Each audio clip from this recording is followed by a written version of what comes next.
Senate afternoon sitting on this. Hatujaanza.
Good afternoon. Mic test, mic test, mic test. Mic test, mic test. Good afternoon to you, and you are right on time. Kosawa?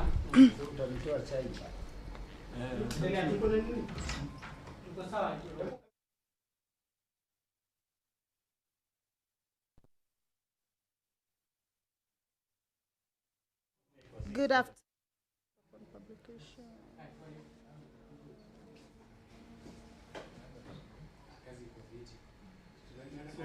Natamani vile siku nitaambiwa tu nitoke nisiwe rudi kwa hii nyumba. Nitaenda. Sasa wewe ndio utakuwa umetoa maswali kesho ama ni? Mimi siko kwa swali.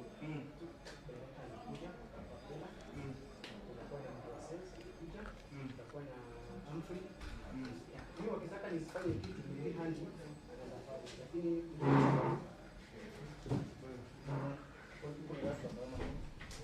nimetoka kabisa.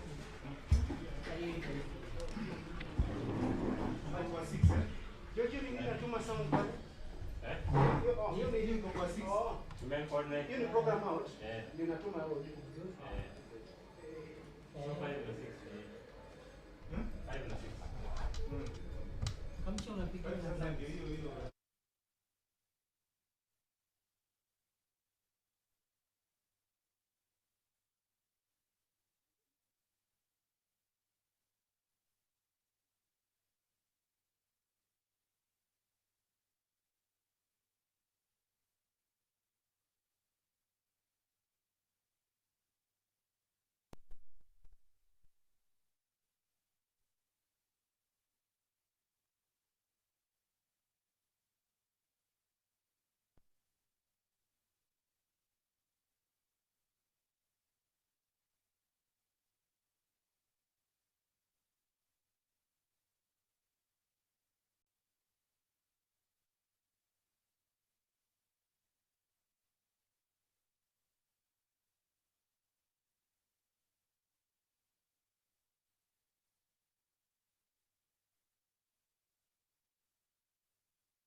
Well, it's just about 2 minutes to 2:30 in the PM, the time allocated for the sitting of the plenary for the Senate, or the plenary sitting for the Senate this afternoon,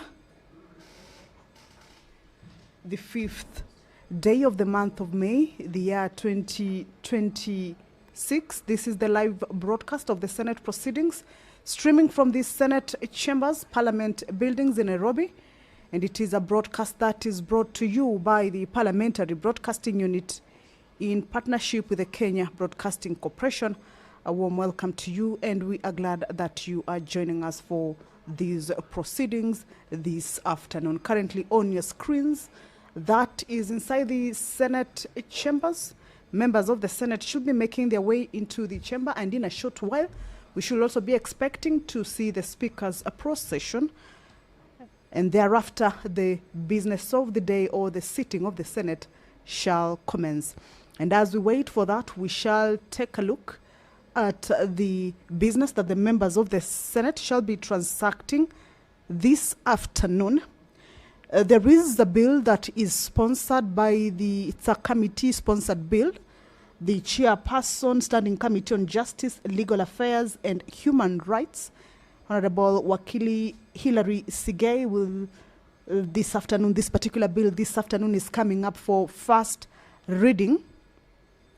And the principal object of this bill is to consolidate the law relating to conduct of a referendum in order to provide for a transparent and fair process in order to obtain a clear expression of the will of the people by establishing the procedures for the conduct of a referendum. This particular bill provides for the notification of the Commission by the President of a referendum to amend the Constitution in relation to matters that are specified in the law, that is Articles 255, Sub-Article 1, as well as Article 257, Sub-Article 10 of the Constitution. Upon the notification, then, the electoral body, that is the Independent Electoral and Boundaries Commission, shall conduct a referendum in 90 days. Also, the bill provides for the consideration of the draft bill in respect to the amendment of the Constitution through a popular initiative by both county assemblies and Parliament. So this is a bill that is coming up for first reading. As I had indicated earlier, is that it's a bill that is sponsored by a committee, and it will still follow the same procedure in the bills or publication of bills. This bill, once or having been read the first time, shall stand committed to the relevant standing committee. And this committee, of course, is the Justice and Legal Affairs and Human Rights Committee. And also, once that particular stage is done, then the committee to which the bill is committed shall facilitate public participation and shall take into account the views and recommendations of the public when the committee makes its report to the Senate. Now on your screens, we can see that there is a procession of the Speaker making its way through the red carpet, that is the aisle, from the Speaker's office leading right into the chamber. Ahead of the Speaker is the mess, the symbol of authority of the House, and the procession has already made its way or is making its way into the chamber. This is the live broadcast of the Senate. The Speaker of the Senate, Honorable Amason Jeffa Kingi, has made his way into the House. Allow me to hand you over. Good afternoon. Natuombe. Ewe Mwenyezi Mungu, twakusihi tutazame kwa neema nyingi na baraka sisi watumishi wako ambao umeridhika kutuita kwa nyadhifa za uongozi katika jamhuri hii yetu.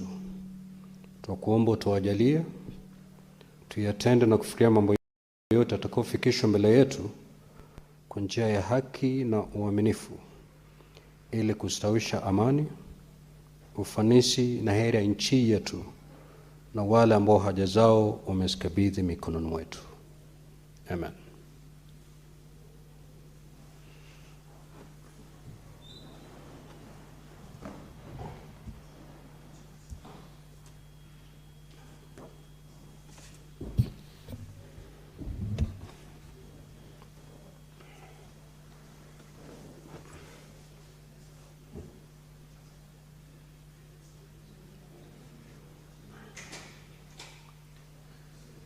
Clerk, do we have quorum?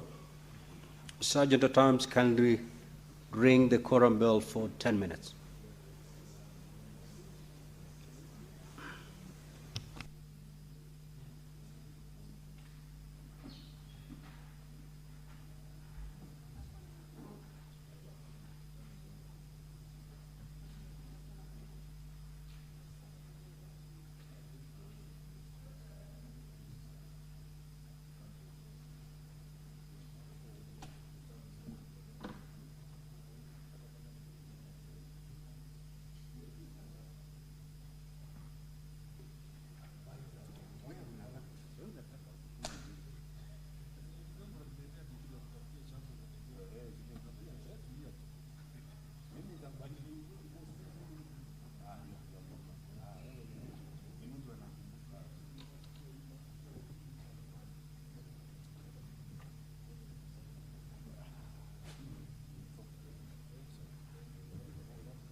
So the prayer has been said and the chair taken. However, there is a quorum hitch at the commencement of the sitting of the Senate, and the Speaker has directed that the quorum bell be on. Of course, this is to give room for the members of the Senate to be able to make their way into the chamber and also be able to join their colleagues who are already in the chamber, and most importantly, enable the House raise that much needed quorum for it to be able to commence. As we wait for that, we shall continue to take a look at the business that the Senate shall be transacting this afternoon. The referendum bill originating from the Senate, as I had indicated earlier, is coming up for first reading. Then the Forest Conservation and Management Bill. This is a bill originating from the National Assembly, Bill number 38 of 2025.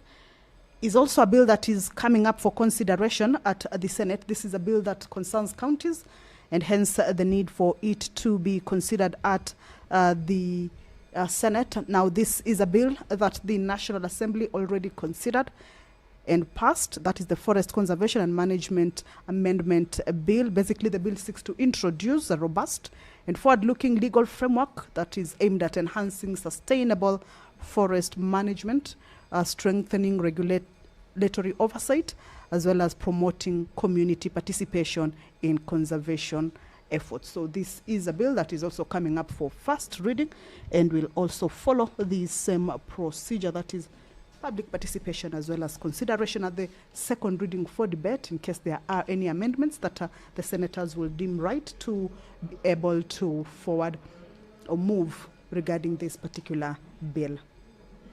Now, you will recall that the Senate had already commenced debate on the Division of Revenue Bill. And this afternoon, the bill is also coming up for consideration for the mover to be called to reply. The senators considered this particular bill and was interrupted on the 30th of April, the year 2026, that is last week, Thursday. And this afternoon, the bill is also coming up to progress.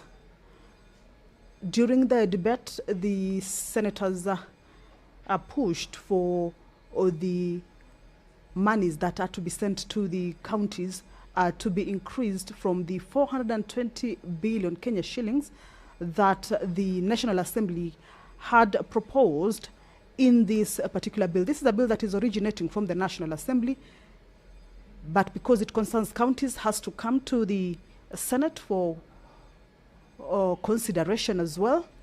The National Assembly had proposed that the counties for the financial year 2026-2027 be given a total of 420 billion shillings to be shared among the 47 counties. However, the senators, in their consideration of this bill, moved that the monies has to be increased to at least 450 billion Kenya shillings, indicating that the 420 billion shillings that the National Assembly had proposed was just a small increase Remember, during this financial year, the devolved units shared amongst themselves a total of 115 billion Kenya shillings. So senators indicate that the 5 billion Kenya shillings addition is a small amount, and they will be pushing for the monies to be raised to 450 billion Kenya shillings. So this definitely means that this bill will be moving to mediation for those two houses to come to a consensus on how much monies will be going to the counties. There is an amendment that the chairperson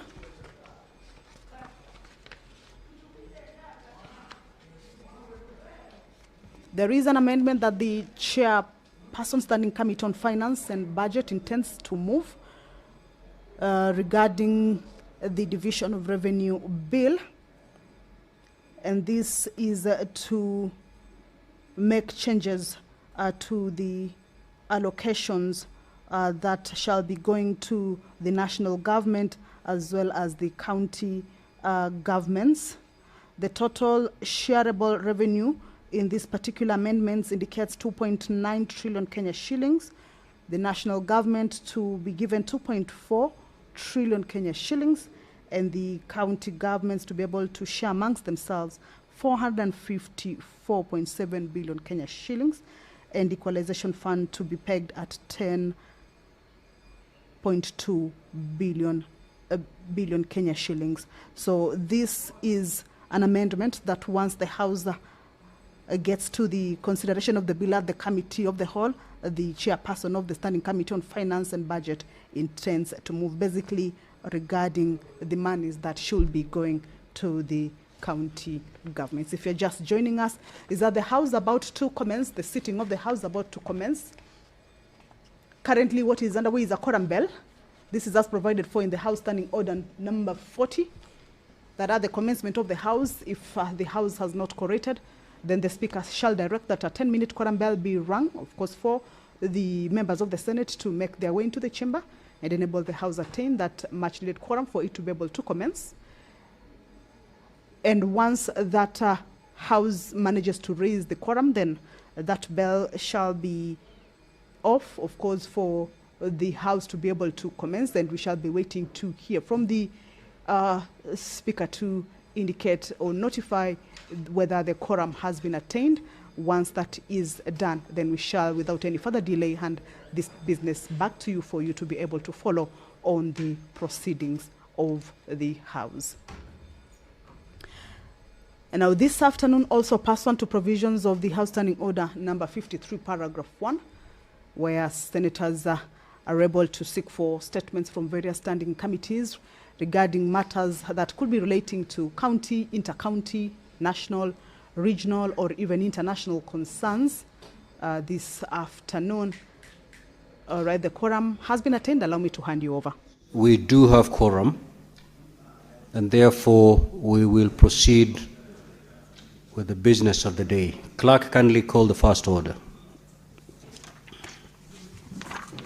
Order number 1, administration of oath. Order number 2, communication from the chair.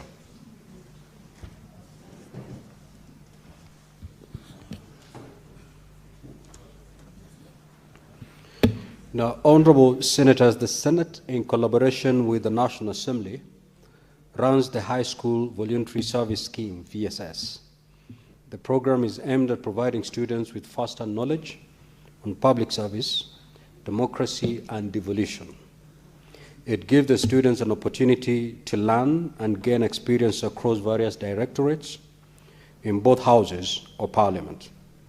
Through this program, students engage and familiarize themselves with the practical rules and functions of both houses of parliament. This is achieved by observing House proceedings, learning best workplace practices, understanding legislative processes and policy formulation, and interacting with honorable members and staff of parliament. This enables them to better appreciate the role of Parliament and its contribution to devolution and national development. The program targets public, private, and international schools and is conducted during the school holidays when Parliament is in session and on occasion when the houses are on recess. The following schools have undertaken and benefited from the program: Starehe Boys Center, Alliance Girls High School, Alliance High School, Strathmore School, Brayside Thika School, Brayman School, Kianda School, Starehe Girls Center, Nginda Girls High School. Nginda Girls High School. Now, honorable senators, the program further enables Parliament, and specifically the Senate, to connect with young people, thereby fostering leadership skills among students, encouraging them to remain focused and motivated in their studies, and nurturing a passion for leadership and patriotism. It also deepens the understanding of representation, oversight, legislation, and evolution at both levels of government. Additionally, students from different schools are accorded an opportunity to interact, share experiences, and learn from one another. Honorable Senators, you will recall that during the afternoon sitting of Wednesday, 25th of March 2026, I issued a communication acknowledging a student who was undertaking a one-week service in the Senate under the Voluntary Service Scheme VSS. In the usual Senate tradition, I accorded Senator Edwin Sifuna MP, the Senator for Nairobi City County, an opportunity to welcome the student. After welcoming the student, the Senator requested the Speaker to allow another member of the Nairobi City County delegation to also welcome the student. Senator Karen Nyamu MP, that is Senator Karen Nyamu MP. In the course of our welcoming remarks, the Honorable Senator Nyamu MP made utterances that were disrespectful, inappropriate, and fell short of the standards of decorum and respect expected of members of this House. The utterances made brought embarrassment to the Senate, the student's family, and the public. As honorable senators are aware, the Senate as an institution upholds the dignity of all persons within its precincts, including members of public, staff, and in particular students participating in the programs intended to enhance the understanding of parliamentary processes. The utterances and the conduct exhibited by Senator Nyamu MP on the said date are inconsistent with these values and undermine the integrity and standing of the Senate. Against this background, it has become necessary to address this matter and emphasize that all members must conduct themselves as per the Code of Conduct for State Officers, and in particular, in a manner that reflects honor, dignity, and respect for all persons irrespective of age or status. Now, honorable senators, in this regard, therefore, the senator is required to tender an reserved apology at the earliest opportunity to the Senate, the student, and the student's family, and the public for the distress occasioned by her remarks before being allowed to transact any business in the Senate. To this end, I direct that the office of the clerk immediately communicates the contents of this communication to the senator so that she is guided accordingly. Honorable senators, you may walk in and take your seats.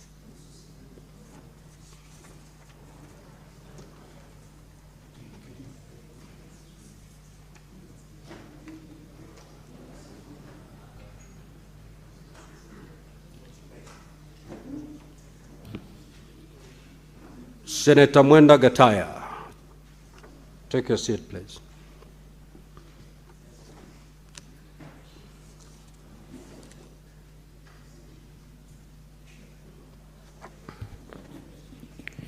Now, honorable senators would like to acknowledge the presence in the Speaker's Gallery this afternoon of a visiting delegation of members of staff in the Department of Research Services or the Parliament of Uganda. The delegation is on a benchmarking engagement on best practices at the Senate.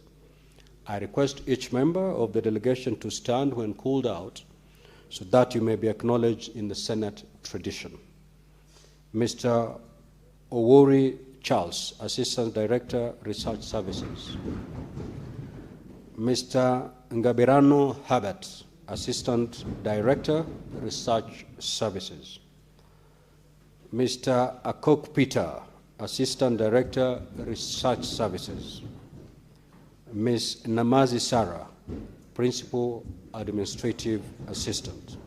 Now, on behalf of the Senate and my own behalf, I extend a warm welcome to you and wish you a fruitful visit here at the Senate. I'll call upon the Majority Whip under 1 minute to extend a word of welcome. Senator Wakoli, welcome.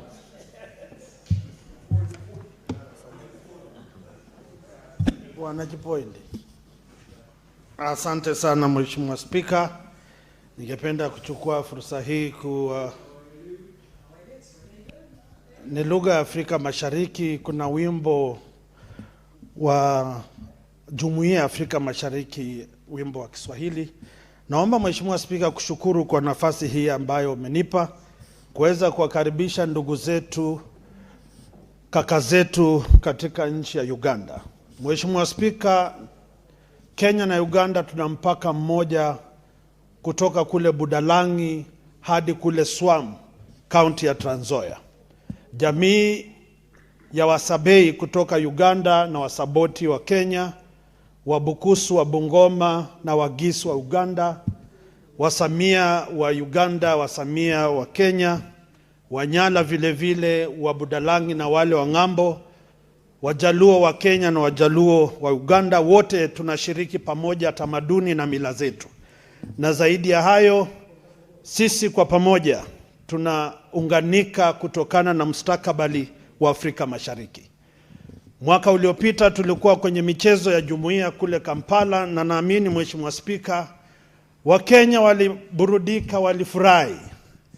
Wengi walirusha roho, wengi wakafanya usuhuba na marafiki. Na wanapowatazama nyuso zao, Mheshimiwa Spika, nyuso zao zimeng'aa kwa sababu wanakumbuka uhondo na utamu walioshuhudia kule Kampala. Mimi ni kuwakaribisha ndugu zangu, kuwashukuru kwa kura mlizopiga za amani mkachagua viongozi, na sasa katika jumba lenu la bunge mnaongoza taasisi muhimu ambayo wanaendeleza demokrasia katika nchi ya Uganda. Kwa niaba ya ndugu zenu wa Uganda na ndugu zangu wa Kenya kutoka Bungoma na wa Kenya wa Erinjema, nawakaribisha hapa katika jumba la Senate, viongozi tajika, viongozi walio na upeo wa hali ya juu wa kisiasa na kiusomi, wale ambao wanaendeleza ubuntu, yani Uafrika. Mimi na wewe tuna ukoo mmoja. Tunawakaribisheni hapa Senate, na mujienjoy, muhisi nyumbani, na mnapotoka hapa mwasalimu ndugu zangu waliokule na rais wenu mpendwa Yoweri Kaguta Museveni. Tunamtakia maisha mema na wabunge wenzetu walio huko, na inshallah Mungu akipenda tutakutana tuendelee kufurahia matunda ya Jumuiya ya Afrika Mashariki. Asante Mheshimiwa Spika kwa nafasi ulionitunuku. Asante. Next order. Order number 3, messages.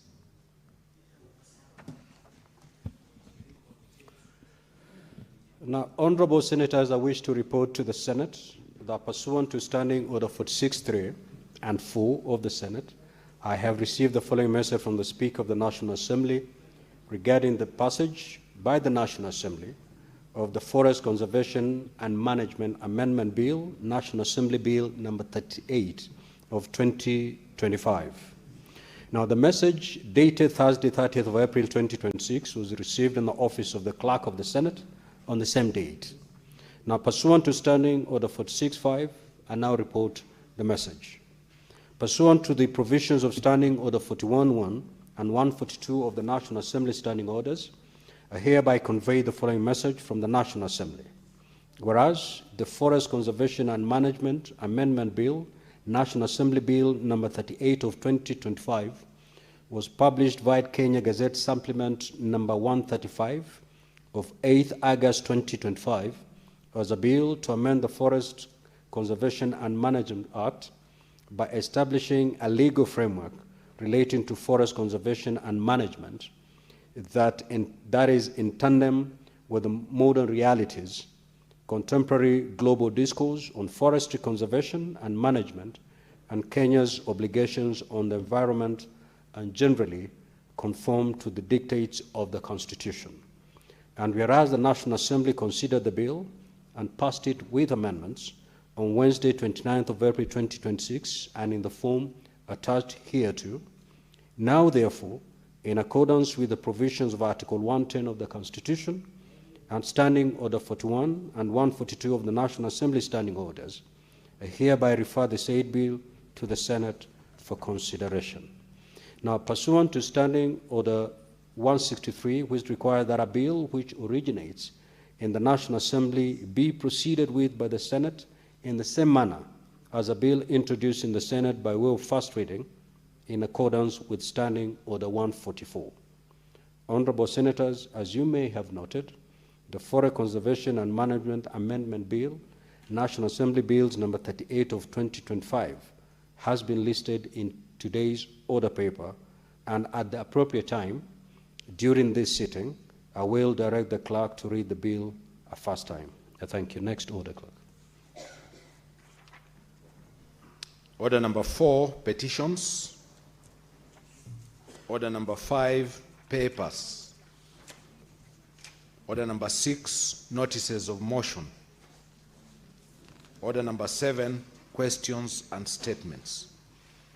Statement pursuant to Standing Order 52.1, the Honorable Senator for Elgeyo Marakwet, Senator William Kisang.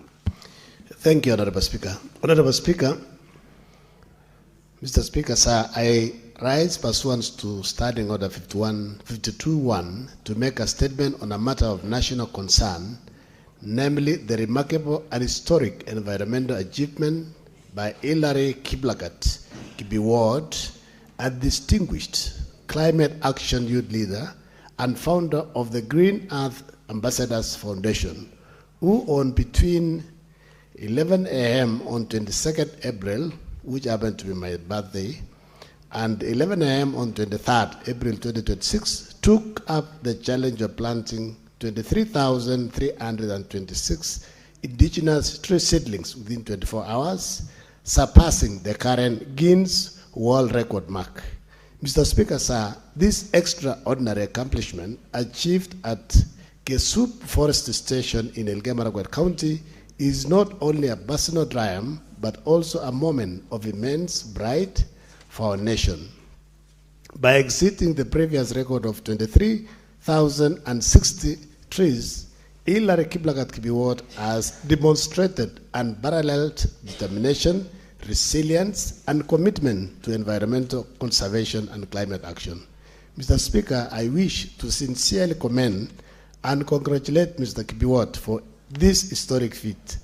His work goes beyond breaking a record. It represents a powerful call to action in addressing the urgent challenges of climate change, deforestation, and environmental degradation.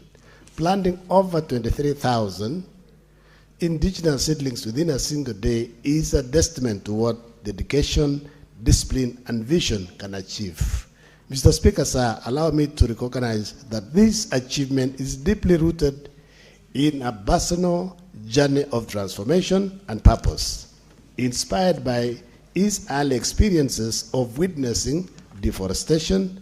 Mr. Kibiward chose to champion environmental restoration, turning a challenge into an opportunity for positive change.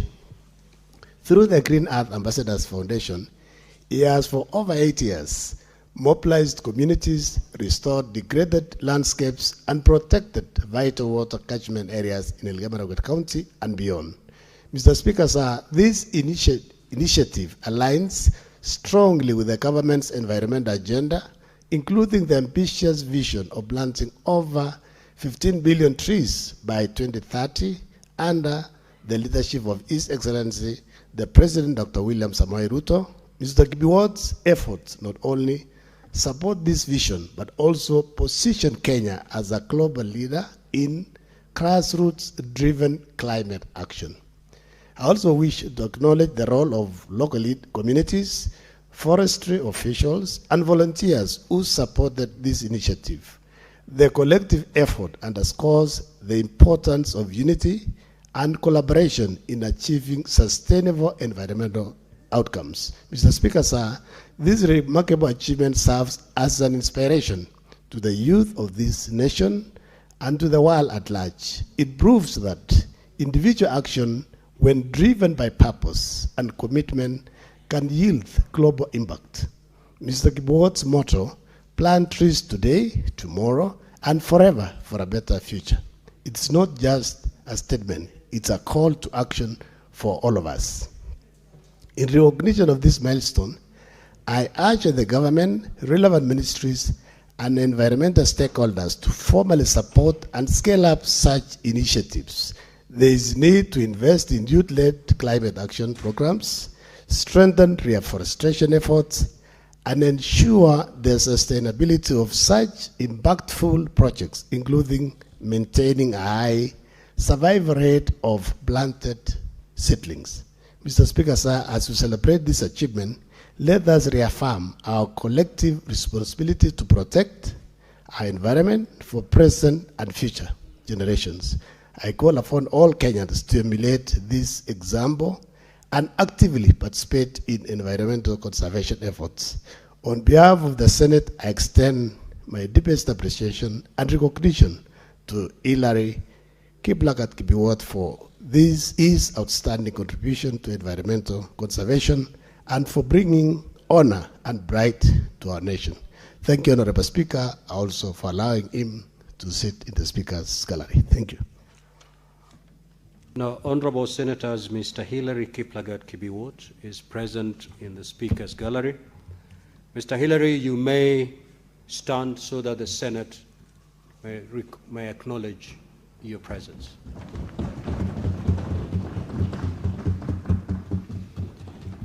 Statements pursuant to Standing Order 53-1, Senator for Nandi County, the Honorable Samson Cherangi. That statement is dropped. The Senator had he had one statement. The Senator for Nairobi City County, the Honorable Edwin Sifuna. Speaker, with your permission, just allow me to thank you for that communication that you've made regarding the incident involving the young lady, Ms. Murimi, from Briban Garden Estate. As the head of delegation, I also take responsibility. And I learned my lesson, Speaker. I should be following your guidance. Sometimes we try to mentor and provide opportunity for our colleagues to also speak. And you've heard them repeatedly saying gender, Speaker. So when we give that opportunity, we wanted her to inspire the little girl. But I want to also inform you, Mr. Speaker, that I had a conversation with her, and the communication that you have had today is quite good for the House.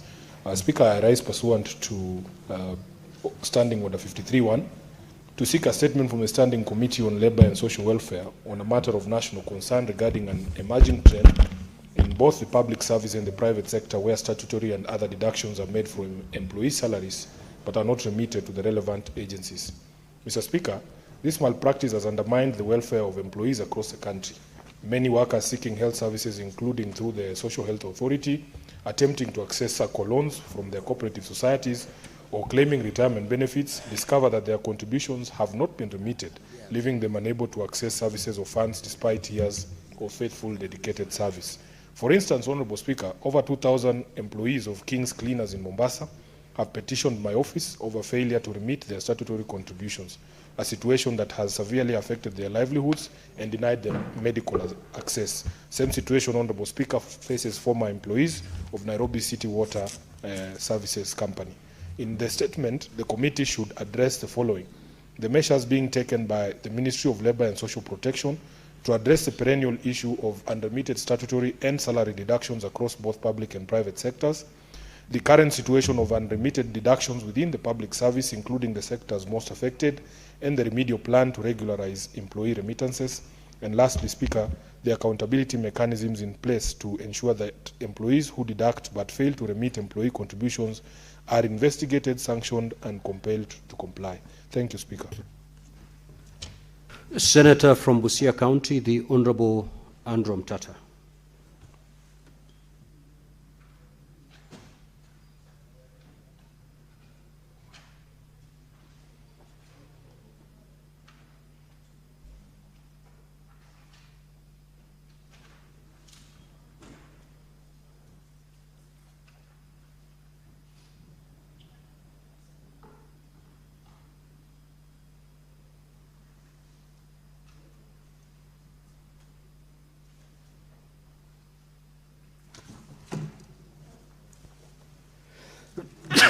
Excuse me.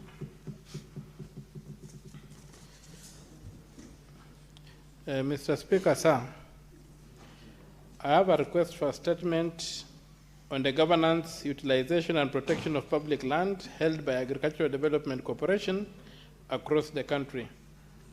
Mr. Speaker, sir, I rise pursuant to Standing Order 53, Clause 1, to seek a statement from the Standing Committee on Agriculture, Livestock, and Fisheries on a matter of national concern regarding governance, utilization, and protection of public land held by the Agricultural Development Corporation, ADC, across the country.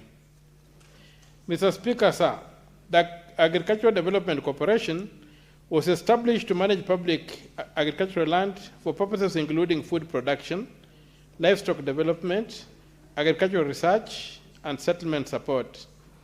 Over the years, despite successive government interventions and audit, concerns continue to arise regarding the status and management of ADC land in various parts of the country, including Galana Kulalu, Magarini, Trans Nzoia, and Naivasha, where land held for public agricultural purposes has been affected by encroachment, irregular allocation, disputed ownership, and underutilization.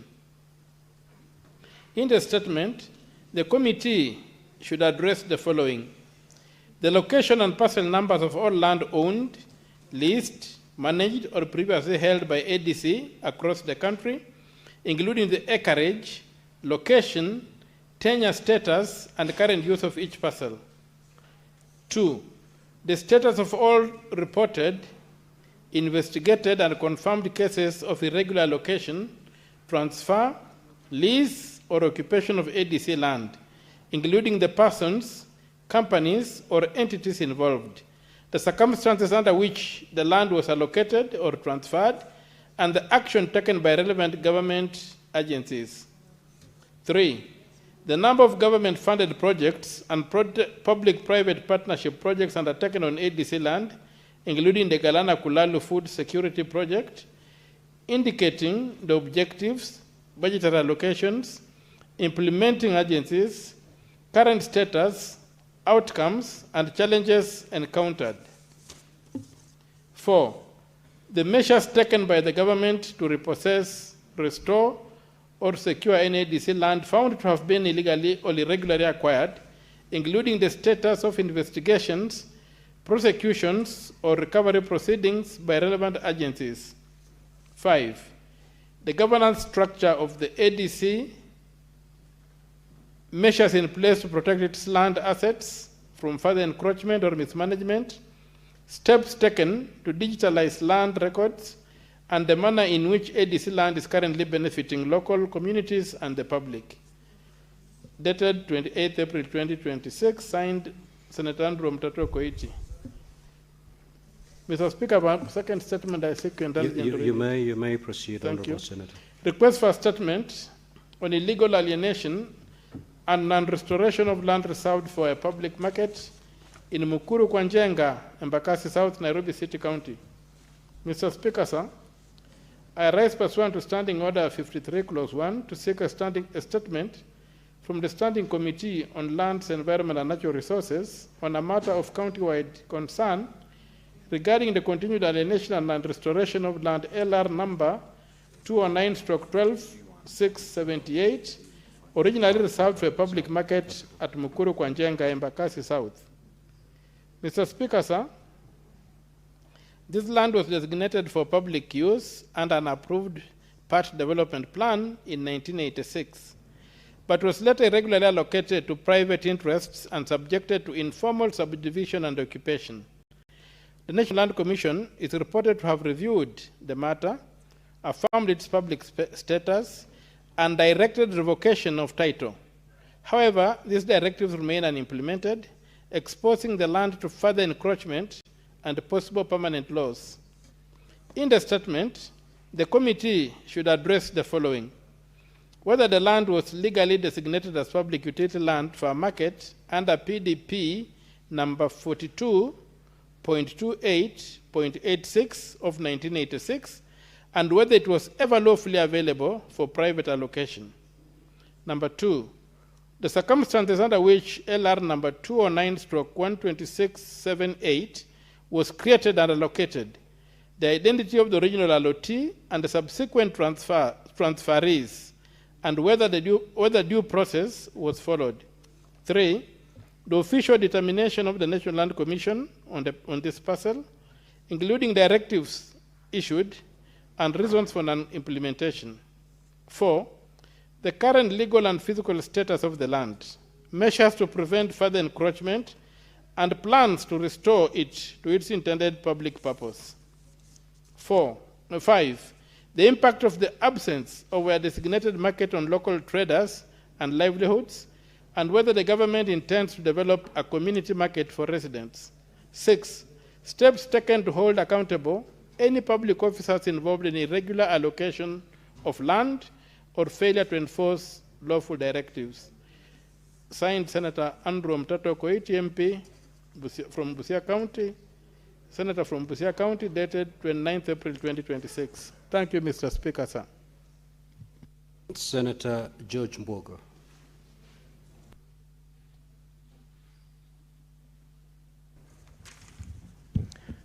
Thank you, Mr. Speaker. I rise pursuant to Standing Order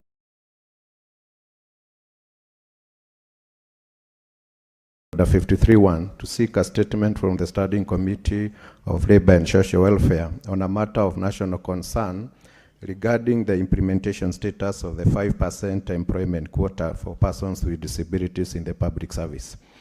Mr. Speaker, sir, Article 54(2) of the Constitution of Kenya and the Persons with Disabilities Act 2025 require the state to progressively ensure that at least 5% of the members of the public and appointive bodies are persons with disabilities. In the statement, the committee should address the following. 1, the current percentages of persons with disabilities employed across ministries, state departments, state corporations, and other public institutions, disaggregated by institution, job cadre, gender, and county.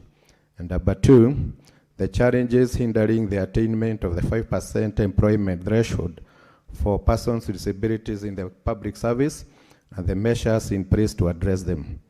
Number 3, whether the public institutions are required to submit periodic reports on disability inclusion in employment and the level of compliance with this requirement to date.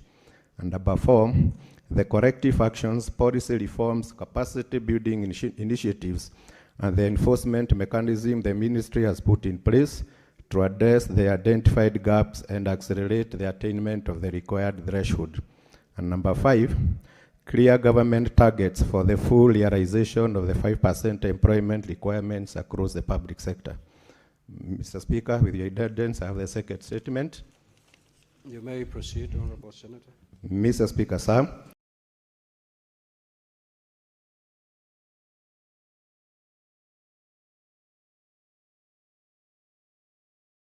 I rise pursuant to Standing Order 53-1 to seek a statement from the Standing Committee on Trade, Industrialization and Tourism concerning the Milk Price Stabilization Program. In the statement, the committee should address the following. The total amount of funds allocated to New Kenya Cooperative Creameries, New KCC, from the Exchequer for the Milk Price Stabilization Program during the past 2 financial years, that is 2024-25 and 2025-26. And number 2, the total amount expended on the purchase of excess milk, including the volume in liters procured and the breakdown of the constituencies from which the milk was sourced. And number 3, the prices at which New KCC purchased milk from farmers during financial year 2024-25 and 2025-26.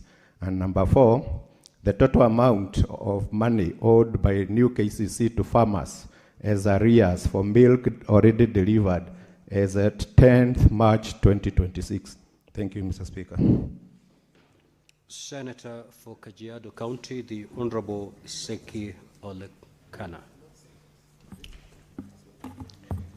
Thank you, Honorable Speaker. Request for a statement on the environmental pollution by emerging industries along the Kitengela-Namanga Road corridor in Kajiado County.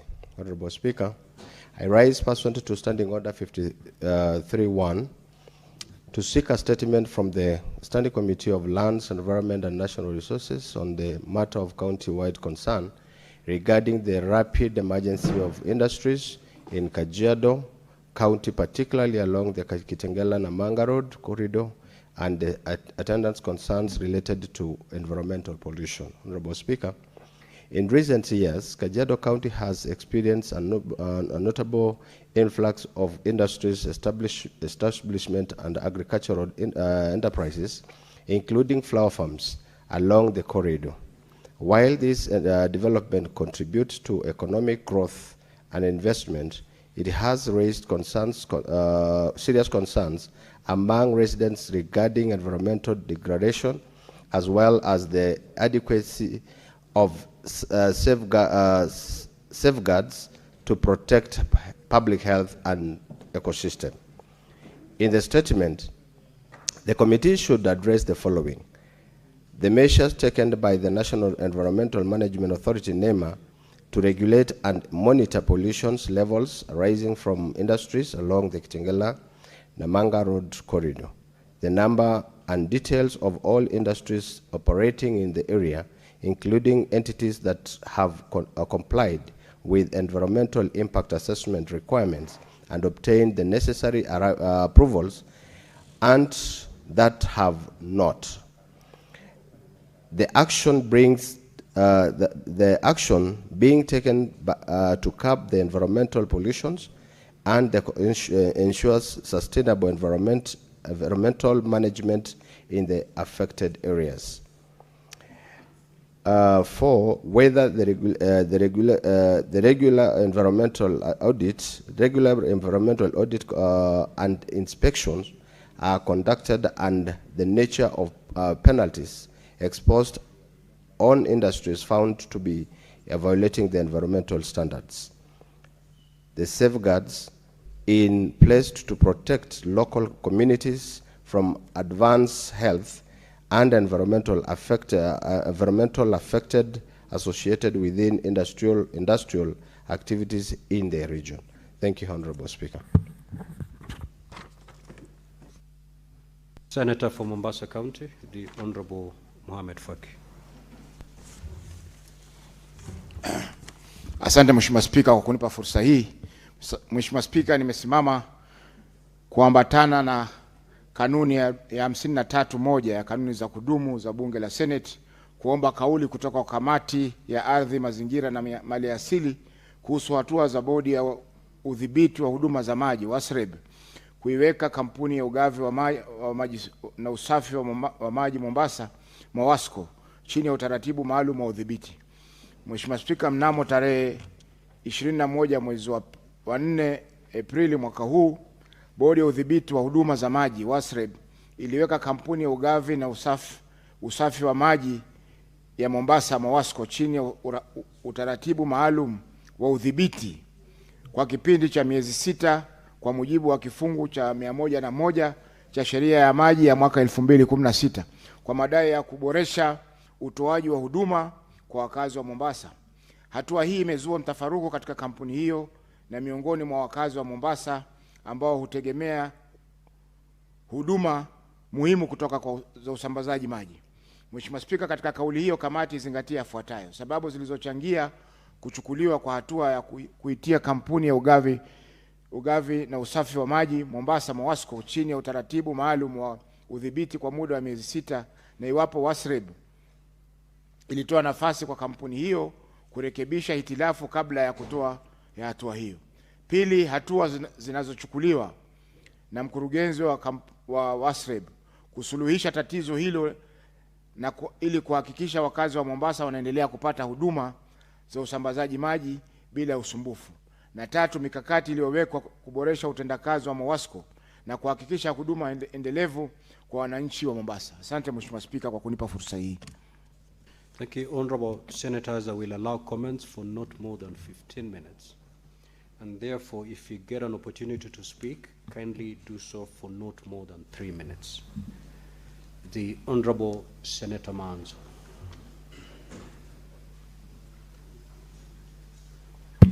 Thank you, Mr. Speaker, for giving me an opportunity to comment. I would like to comment on Senator Seki's request for statement. Mr. Speaker, not only just is county, but quite a number of places in the country, Mr. Speaker, where town planning or planning for particularly for making sure that environmental conservation is managed. Mr. Speaker, you find that in a lot of places, industries are mixed with the settlement, Mr. Speaker. And a lot of times, Mr. Speaker, there are emissions from industry which are not properly managed. And Mr. Speaker, this happened one time in Uhuru area in Mombasa. The residents got affected, got poisoned. They went to court, Mr. Speaker, up to Supreme Court. They were awarded 1.3 billion shillings, but the monies were never paid and the environmental situation was never rectified. Mr. Speaker, this should not be replayed in other parts of the country so that, Mr. Speaker, we conserve environment and protect the poisoning of citizens, Mr. Speaker, so that there must be proper, and we have given the Department of Environment enough finances and enough law to manage this, Mr. Speaker, but unfortunately it has not been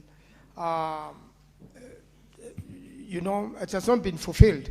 And that continues to see rivers in Nairobi poisoned, rivers in Kajiado poisoned.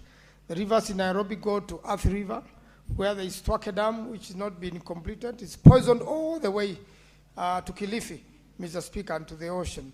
Really, Mr. Speaker, during this request for statement, we need to revisit the whole area so that it can be well with many Kenyans. Thank you, Mr. Speaker. I support. The Honorable Senator Mgatana. Thank you, Mr. Speaker, for giving me the floor. Mr. Speaker, I wanted to address the question of deducted monies from employees, but failure by entities to give those contributions to the relevant agencies. Mr. Speaker, the Senate Public Accounts Committee report, Volume 3 of 2026, reveals that Tana River County owes its employees 546 million in terms of remitted deductions in its pensions deductions.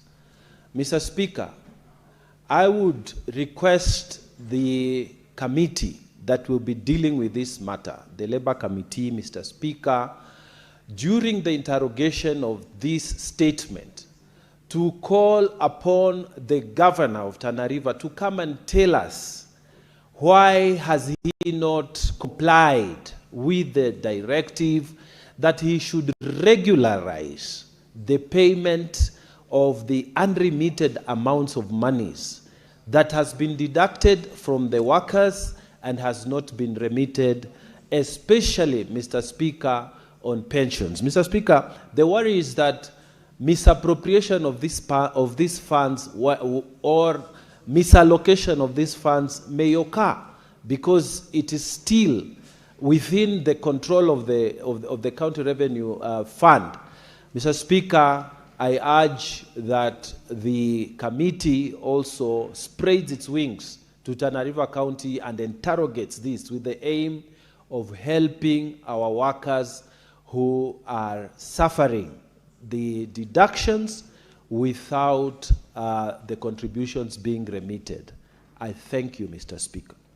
Senator Eddie Okech. Senator Eddie.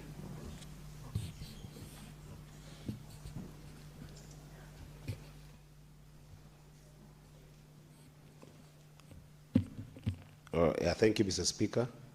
Mr. Speaker, I just wanted to quickly contribute on the statement by the Senator of Nairobi, Senator Sifuna, on the status of unlimited statutory deductions and actually salary deductions, Mr. Speaker. Mr. Speaker, this is an issue that we have really struggled with, even in CPIC, we have had a number of times, especially in our counties, a number of times that the biggest chunk of the pending bills that we are experiencing in CPIC are pending bills that have accrued from non-remittances of these deductions. And Mr. Speaker, the worst part is that now they are piling to be a major stumbling block to budgeting in counties because of the fact that they also come with fines. So in instances where you look at NSSF, there are fines that have been there. We actually did form a committee in CPIC with the National Treasury, Mr. Speaker, and my biggest worry is that the National Treasury does not respond to even some of these committees that we have formed with them. Because we formed this committee sometimes last year to be able to help the counties with this burden on their, on their pending bill issues, Mr. Speaker. But even since that time that we formed this committee with the National Treasury, we haven't made any headways. So I think, Mr. Speaker, it is very important that perhaps this House revisits this thing, not only from the Committee on Labor and Social Welfare, but I think this should be a substantive motion in this House, because it's actually a crisis in the counties. And, Mr. Speaker, some of the people that end up suffering, Mr. Speaker, are people with meager earnings in the counties. You know, salaries of sometimes 20,000, 25,000, 30,000, 50,000. And then you wake up one day to go to claim even your share, and you can't get it, Mr. Speaker. So I wanted to urge that even as we have the Committee of Labor and Social Welfare going to deal with this particular issue, perhaps they can collect some ideas and consolidate with what sometimes looks like what Senator Thangwa did with the motion on education and motion on bursaries. Perhaps we should bring together a motion that consolidates ideas from CPIC and from this particular committee, so that we can have a substantive motion on interrogating, and perhaps even we need to have a special committee from the Senate, Mr. Speaker, to actually just deal with this issue, because it's a crisis in all counties, and it's... Senator Kisang. Thank you, Honorable Speaker. Honorable Speaker, I want to make comments on the statement by Senator Mbukwa on the milk stabilization fund. Honorable Speaker, as dairy farmers across the country, especially those who are delivering milk to KCC, new KCC, are suffering, Honorable Speaker, because government came up with the stabilization pricing to ensure every farmer gets at least 50 shillings per kilo of milk. But in the recent past, I don't know what has happened, because, Honorable Speaker, farmers have gone as far as 4 or 5 months without being paid by new KCC. And this is a commodity that is sold by the farmers to KCC. It doesn't stay in the store or whatever. It is sold. After processing it, they are sold immediately to the consumers. And I believe new KCC should be selling, and the top-up price they are getting from National Treasury or from the national government, you should be getting regularly, so that farmers can sustain the dairy farming, and at the same time, Honorable Speaker, they buy feed. The dairy feed is very expensive, because some of the feeds are imported from Uganda and neighboring countries, and farmers have been struggling to be paid. Sometimes when farmers go as 3 months, 4 months, they are unable to buy feed. Basically, it means also production of the milk goes down, which eventually will affect the farmers' production and also income to them, Honorable Speaker. This is something that the committee needs to move with speed and report to the House, so that soon the budget has already been tabled in National Assembly. So we want to see in that budget that there is enough resources to top up between the price that KCC is quoting and what has been promised as minimum take-home 50 shillings per kilo. This is very important, Honorable Speaker. And then finally, Honorable Speaker, is the non-remittance of deductions. The county governments are very notorious, Honorable Speaker, in deducting the SACCO deductions, They deduct loans from employees, but they don't remit to the third party, Honorable Speaker. But most of the employees across the counties are already blacklisted in CRP. And these are people who have already, they've earned, the deductions have been deducted, but the counties are not remitting. This is something that we need to interrogate. And as my colleague Senator Idea said, in CIPIC, we formed a task force with National Treasury and also the Lab Fund and Lab Trust and NSSF. And then along the way, I think the committee timeline expired. I believe we need to revise. Senator Muma. Thank you, Honorable Speaker. I'd like to contribute to Senator Sifuna's statement about statutory remittances, not just mainly by county governments. Honorable Speaker, this issue has been raised a few times by PAC, and it has come up in most of our committees. I would want to raise a proposal, Honorable Speaker, that as the Senate, we should collectively take on the issue of pitching, or not pitching, actually holding all counties accountable to the payment of all statutory deductions. Because statutory deductions are not monies of the county that are being held by the governors. These are monies that belong to the employees. You can imagine somebody who retires and then they are not able to access their pensions because there were no remittances. You can imagine somebody who goes to be treated and finds that deductions being made are not being remitted. You can imagine somebody contributing towards housing or whatever, any other, to find that those monies are not actually being remitted. I think as a Senate, if we don't address this as a special issue, we will be failing in our responsibility to take care of the very system that is enabling governance to actually happen in this country. It is the public servants, both in the county and in the national government, that are actually getting the systems going. And if we don't hold the governments and ourselves accountable to ensuring that what belongs to the workers actually goes back to the workers, we will be failing. I am suggesting, therefore, that this issue be dealt with not piecemeal, relating to a particular cadre of workers in a particular county, but we should hold all 47 counties accountable and give a deadline within which all statutory remittances that are due should be submitted.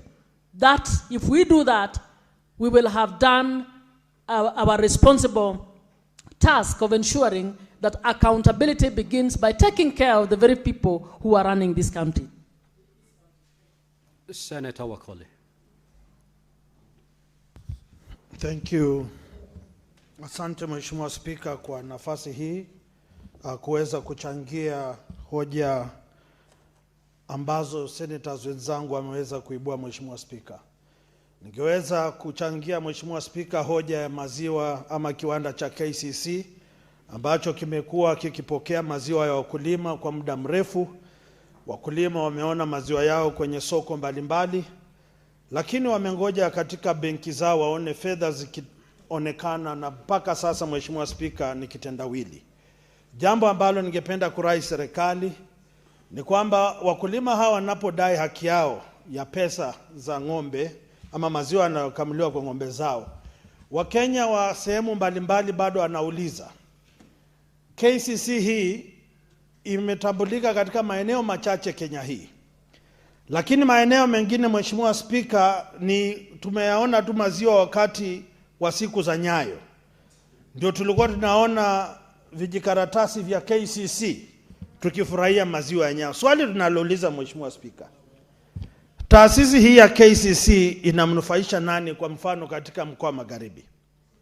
Mimi kama seneta wa Bungoma, Mheshimiwa Spika, niko na halmashauri zaidi ya 20 za wakulima wa ng'ombe wa maziwa.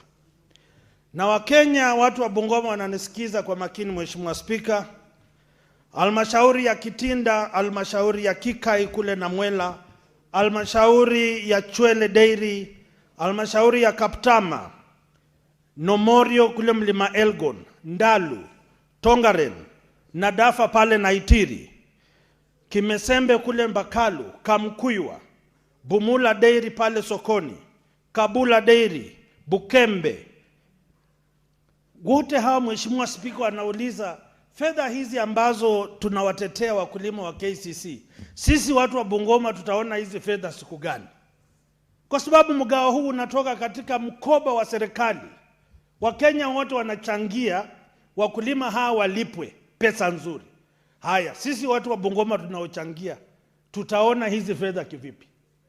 Lazima KCC igatuliwe. Pia sisi wakulima wetu katika halmashauri hizi, wakulima wapate pesa zinazofanana na Wakenya wengine.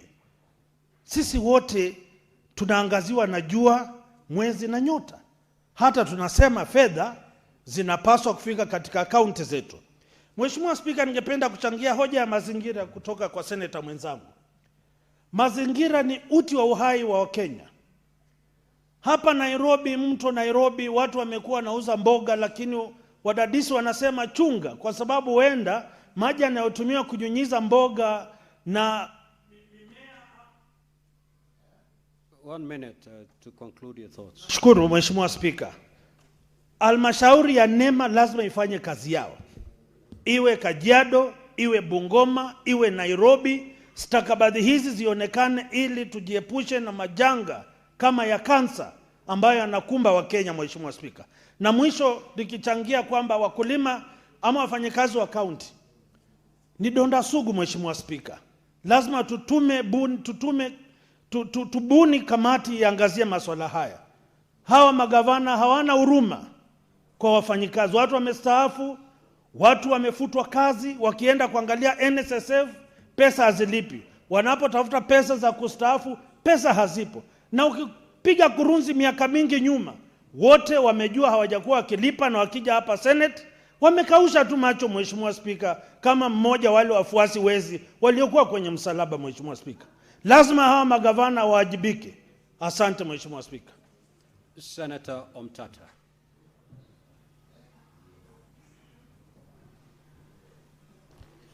Thank you, Mr. Speaker, sir.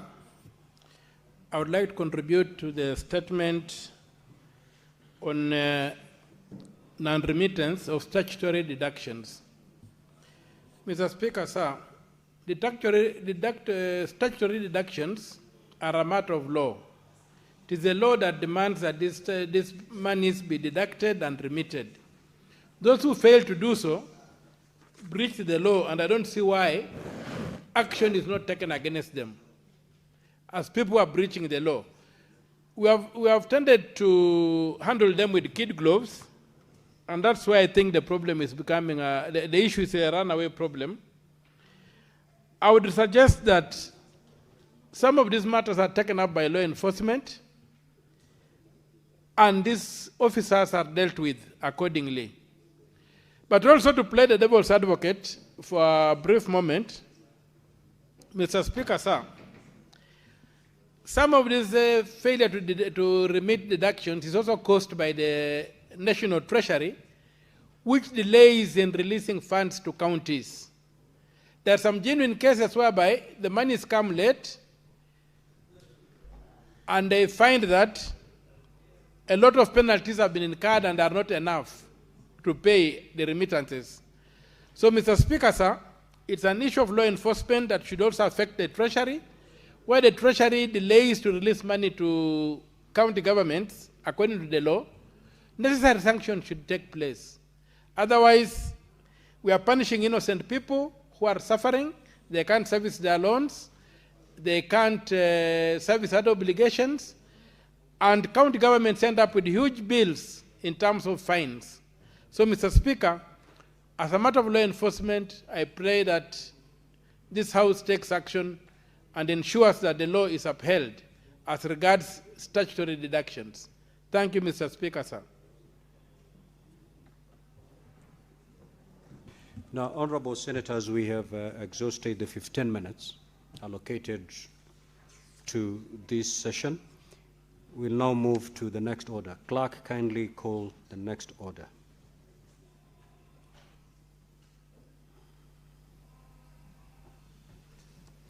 Order number 8, the referendum bill, Senate Bills number 3 of 2026, first reading. A bill for an act of parliament to provide for the conduct of a referendum and for connected purposes.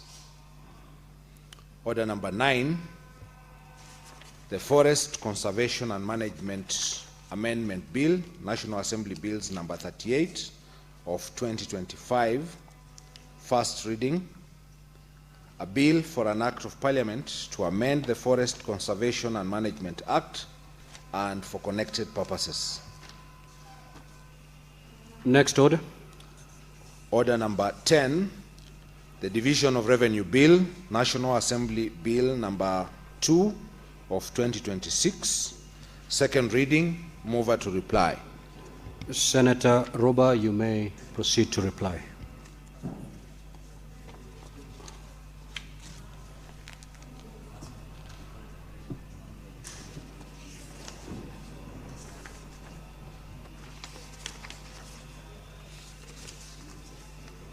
Mr. Speaker, I move to reply. And I wish to take this opportunity to thank all the senators who contributed with commitment in support of devolution to this Division of Revenue Bill in support of what is proposed by the committee. Mr. Speaker, just as a recap of what has emerged is the bill contains 2.9 trillion shilling to be shared between the national and county government, where the bill as passed by the National Assembly proposes 2.47 trillion, which is 85.17, to be shared, to be the share of national government, and county government to receive 420 billion, which is 14.47, Mr. Speaker, and equalization fund to be allocated 10.25. Mr. Speaker, the committee has managed to dissect that and shared that the 5 billion increase from 415 of the previous financial year is not even adequate to meet the, the wage drift within the IPPD system, which is non-discretionary adjustment that happens annually. And in the wisdom of the committee, Mr. Speaker, based on the information that was shared by National Treasury, Mr. Speaker, the residual amount that after taking care of national government commitment was 330 billion, from where the committee proposes only 11% of that, which amounts to 39 billion, to be added onto the county government, bringing the county government share to 554 billion as proposed. And Mr. Speaker, I wish to thank the Senate for their wisdom to support the proposal by the Committee of Finance and Budget based on an inflationary figure of about 5% increase plus non-discretionary expenditures, including 2 SRC circulars that were meant to be implemented by county government. Mr. Speaker, from the discussion, what has come out is the major risks identified by the Senate are the issues that relate to delayed disbursement causing cash flow constraint, revenue shortfalls through transfers not done in timely manner, removal of protective clause exposing counties to funding uncertainty in that bill. And Mr. Speaker, the proposal by the committee was also supported by various stakeholders that the committee, consulted with. Mr. Speaker, the most critical issue, there are two critical issues that have come out that the House has also agreed with the Senate. That is 8.94 billion shilling meant for UHC payroll of transferred workers where funds fall off function was erroneously put in division of revenue that only governs the vertical share of revenue between the national and county government, but does not touch on horizontal share of revenue. In the wisdom of the committee, we propose that money be moved to county additional allocation so that then the applicable personnel under each county can be adequately given the payroll support required from the 8.94 billion. Mr. Speaker, the second critical issue is the removal of a clause that shields the revenue uncertainties, that in the event of revenue shortfall, the shortfall should be borne by the national government. The National Assembly has removed that clause that has been traditionally there, and we propose that to be added, Mr. Speaker. And Mr. Speaker, other than that, it is the commitment of this House, the Senate of the Republic of Kenya, Mr. Speaker, that in our commitment and solidarity to support devolution, where the Senate is required to play its role in making sure devolution is protected and funds allocation to devolve units need to increase as funds allocation to national government increases. These continuously demonstrate the commitment of the Senate to protect devolution. Mr. Speaker, that also, by doing that, we get the moral mandate to be able to critique or criticize our county governments when they do not provide the services commensurate to the monies they receive. Mr. Speaker, I beg to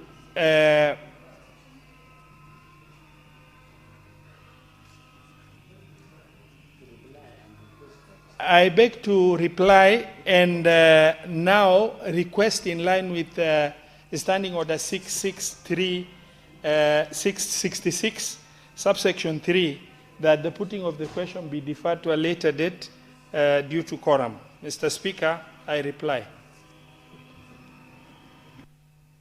Senator Roba, you may have to make a further request. Mr. Speaker, I beg to reply and request Senator Faki to second. No. You are supposed to, you've already done that. Okay, so then we will defer the putting of the question.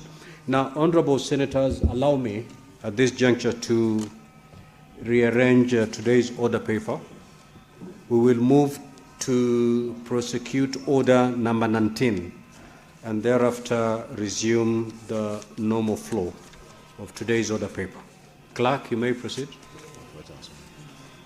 Order number 19, motion, approval of sittings of the Senate to be held in Kilifi County. The Senate Majority Leader.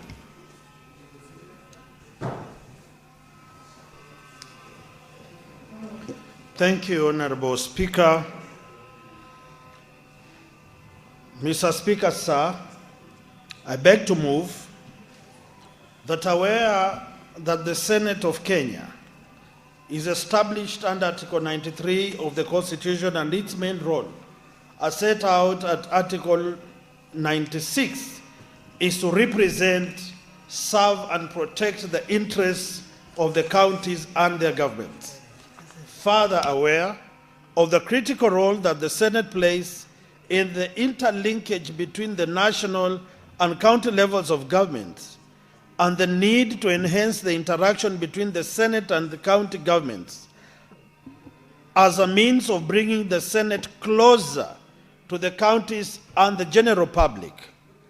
Acknowledging the recommendation of the Senate Business Committee that a sitting of the Senate be held away from the traditional premises in the Parliament buildings, Nairobi, during the term of the 13th Parliament, and the subsequent resolution of the Senate made on 8 March 2023 to hold plenary and committee sittings in the counties for a one-week period within the month of September in every season of the 4th Senate, except during an election year, with the objective to, 1, promote the role and work of the Senate and enhance public awareness regarding the business of the Senate and Parliament in general. 2, highlight existing and new opportunities for engagement in legislative process. 3, develop and strengthen partnerships at the county level of government. And 4, provide an opportunity to members and staff of county assemblies to learn and share best practices with senators and parliamentary officers. Further acknowledging the successes made during the previous sittings of the Senate outside Nairobi held in Uasin Gishu, Kitui, Turkana, and Busia counties in 2018, 2019, 2023, and 2025 respectively. Now therefore, pursuant to Article 126(1) of the Constitution, the Senate resolves to hold its plenary and committee sittings in Kilifi County from 21st to 25th September 2026. Thank you, Honorable Speaker. I submit. And I beg to move.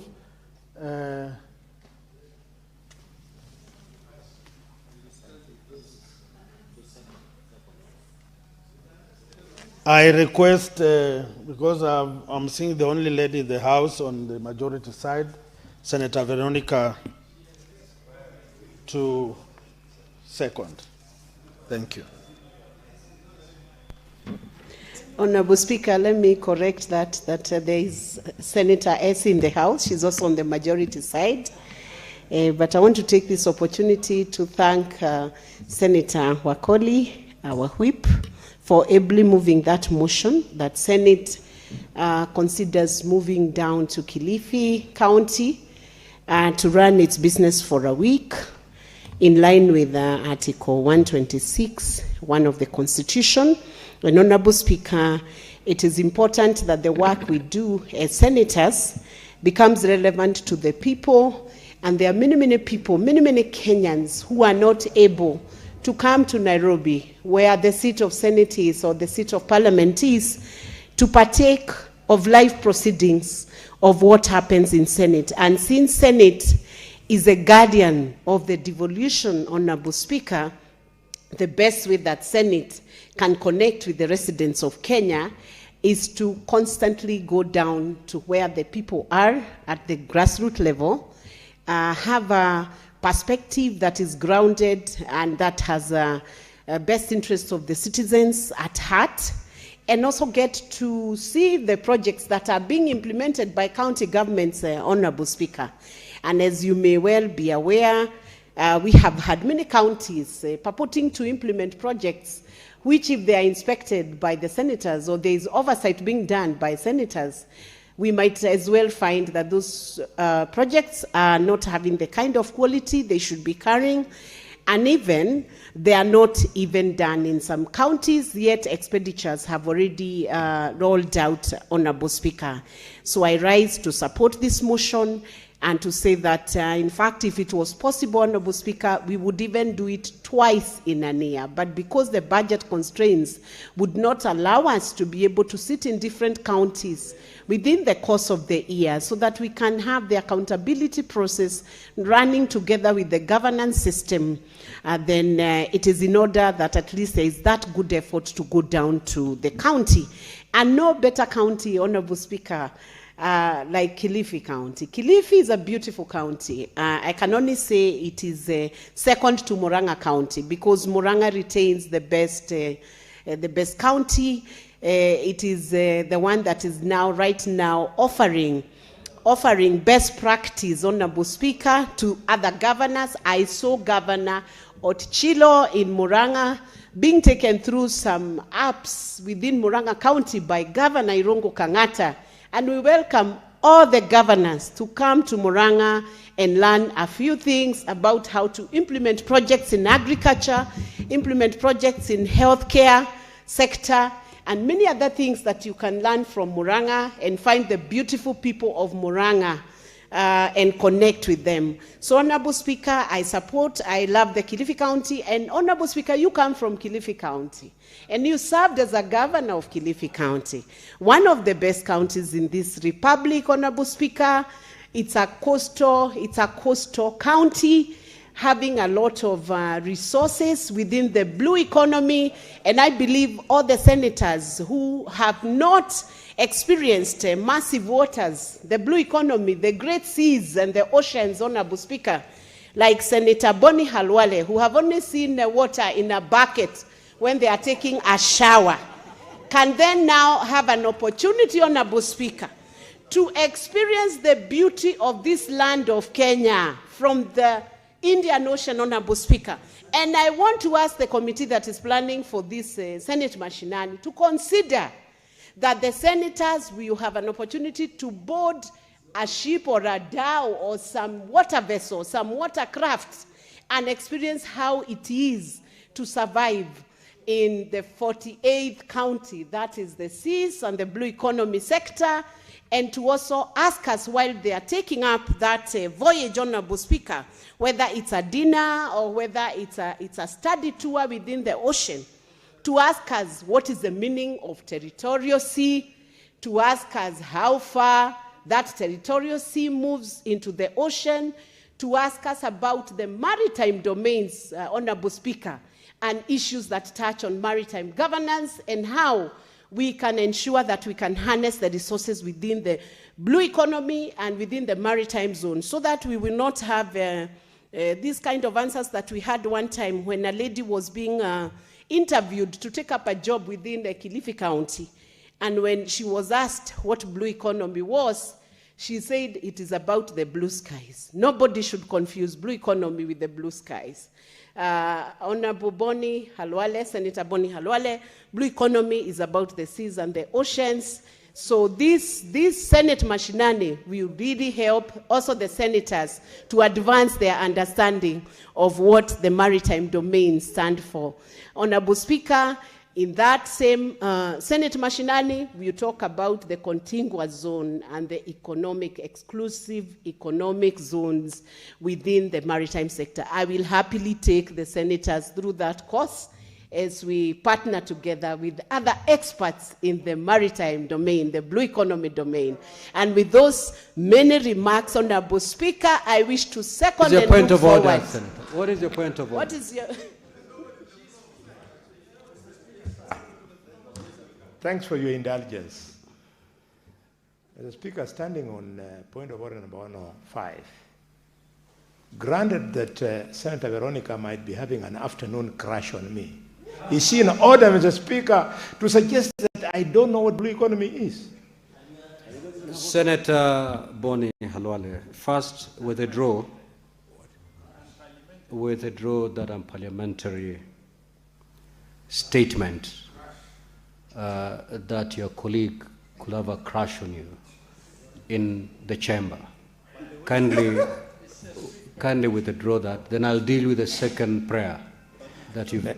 Mr. Speaker, because of the respect I give you, I withdraw, but wish to clarify that the crush was occasioned by the fact that she didn't just comment on me once. She's done it severally, which is the medical characteristics of a crush. Senator Boni. Maybe it is out of hatred. Someone could see it that way. Senator Veronica, the good doctor, has deep knowledge on blue economy. That I can attest. Very well. I stand guided, and I want to... Senator Veronica, you had concluded seconding the motion. Yes. So allow me to propose the question. Thank you, Honorable Speaker. Now, honorable senators are now propose the question. They're aware that the Senate of Kenya is established under Article 93 of the Constitution, and its main role, as set out at Article 96, is to represent, serve, and protect the interests of the counties and their governments.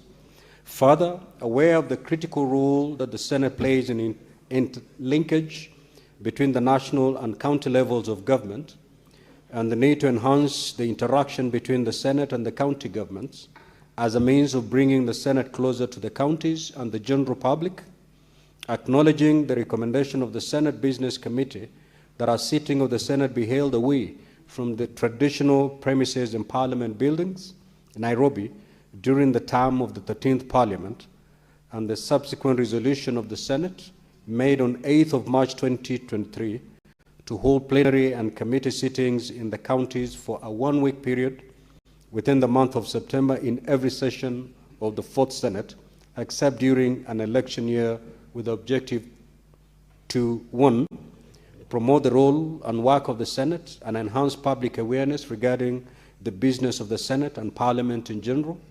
2, highlight existing and new opportunities for engagement in the legislative process. 3, develop and strengthen partnerships at the county level of government. And 4, provide an opportunity to members and staff of the county assemblies to learn and share best practices with senators and parliamentary officers. Further, acknowledging the successes made during previous sittings of the Senate outside Nairobi, held in Uasin Gishu, Kitui, Turkana, and Busia counties in 2018, 2019, 2023, and 2025 respectively. Now, therefore, pursuant to Article 126(1) of the Constitution, the Senate resolves to hold its plenary and committee sittings in Kilifi County from 21st to 25th September 2026. Now, Honorable Senators, this is rather procedural. The floor is open for debate. With your concurrence, you may allow me to put the question so that we dispense with this particular motion, or we may allow members to debate this motion. Do I have your concurrence that I put the question? Yes. Thank you. So, Honorable Senators, I will now proceed to put the question. They are aware that the Senate of Kenya is established under Article 93 of the Constitution, and its main rule, as set out at Article 96, is to represent, serve, and protect the interests of the counties and their governments. Further, aware of the critical role that the Senate plays in the interlinkage between the national and county levels of government, and the need to enhance the interaction between the Senate and county governments as a means of bringing the Senate closer to the counties and the general public, acknowledging the recommendation of the Senate Business Committee that a sitting of the Senate be held away from the traditional premises in Parliament buildings, Nairobi, during the time of the 13th Parliament, and the subsequent resolution of the Senate made on 8th March 2023 to hold plenary and committee sittings in the counties for a one-week period within the month of September in every session of the 4th Senate, except during an election year, with the objective to, 1, promote the role and work of the Senate and enhance public awareness regarding the business of the Senate and Parliament in general. 2, highlight existing and new opportunities for engagement in the legislative processes. 3, develop and strengthen partnerships at the county level of government and provide an opportunity to members and staff of the county assemblies to learn and share best practices with senators and parliamentary officers. Further, acknowledging the successes made during the previous sittings of the Senate outside Nairobi, held in Uasin Gishu, Kitui, Turkana, and Busia counties in 2018, 2019, 2023, and 2025 respectively. Now, therefore, pursuant to Article 126(1) of the Constitution, the Senate resolved to hold its plenary and committee sittings in Kilifi County from 21st to the 25th of September 2026. Before I pose the question, just allow me to consult the clerk on a procedural issue.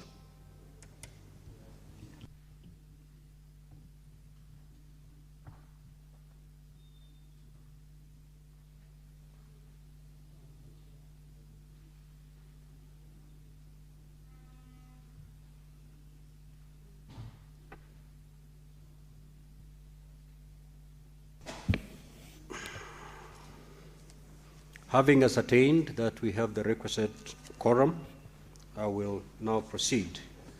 Will as many as of that opinion say aye? Aye. Will as many as of the contrary opinion say nay? The ayes have it.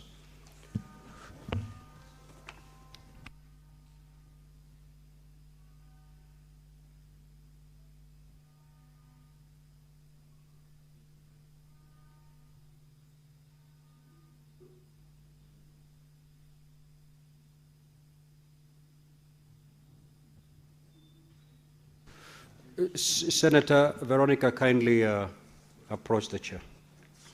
Now, we will proceed to order number 17, honorable senators, and thereafter we will see if we can assume the natural flow of today's order paper. Clerk, you may proceed to call that order. Order number 17, the Narcotic Drugs and Psychotropic Substances Control Amendment Bill, Senate Bills number 1 of 2024, second reading.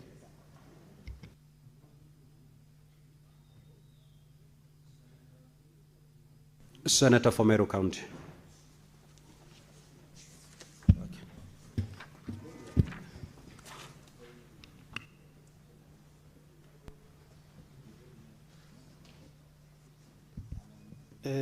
Thank you, Honorable Speaker, for this opportunity.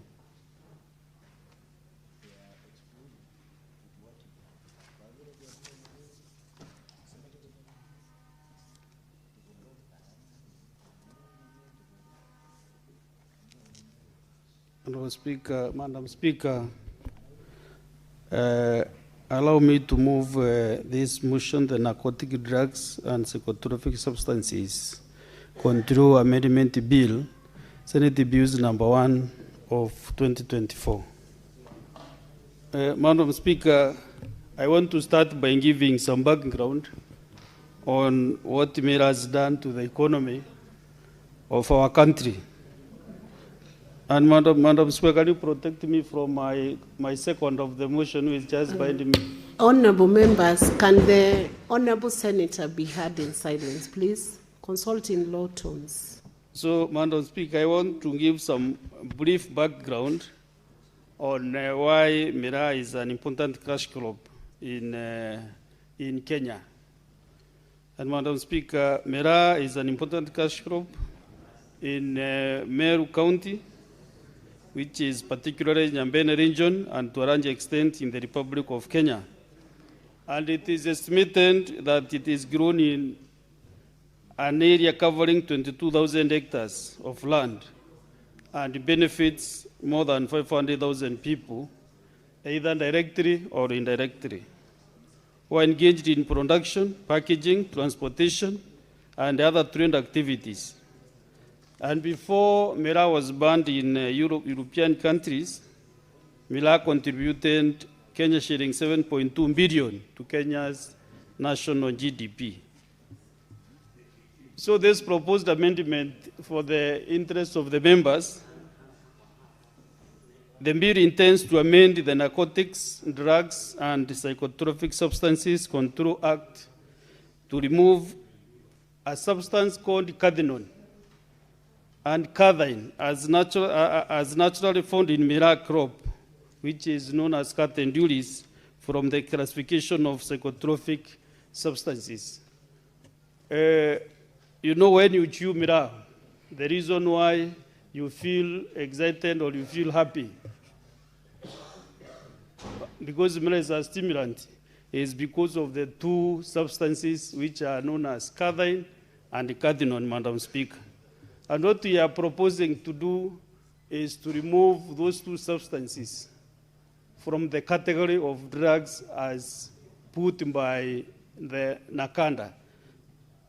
So my justifications for the amendments is that under international law, cathine and cathinone are controlled by the UN Convention on the Psychotropic Substances 1971 and the Convention Against Illicit Traffic in Narcotics, Drugs, and Psychotropic Substances 1988.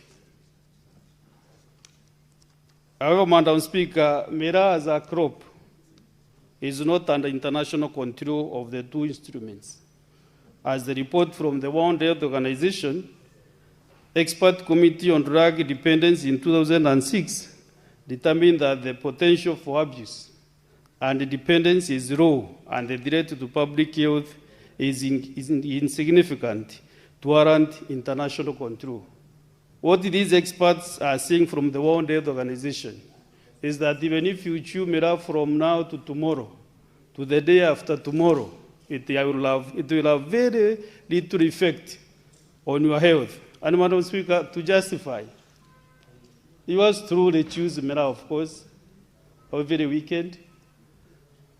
And I think my health has never been compromised by the fact that I chew miraa. And many other people in this house also, Madam Speaker, and others out there, they do the same. You know, there's been some people saying that when you chew miraa, you cannot, your production effect becomes low, Madam Speaker. I want to challenge this house. Even we went with the Committee on National Security to a public participation in Yegembe.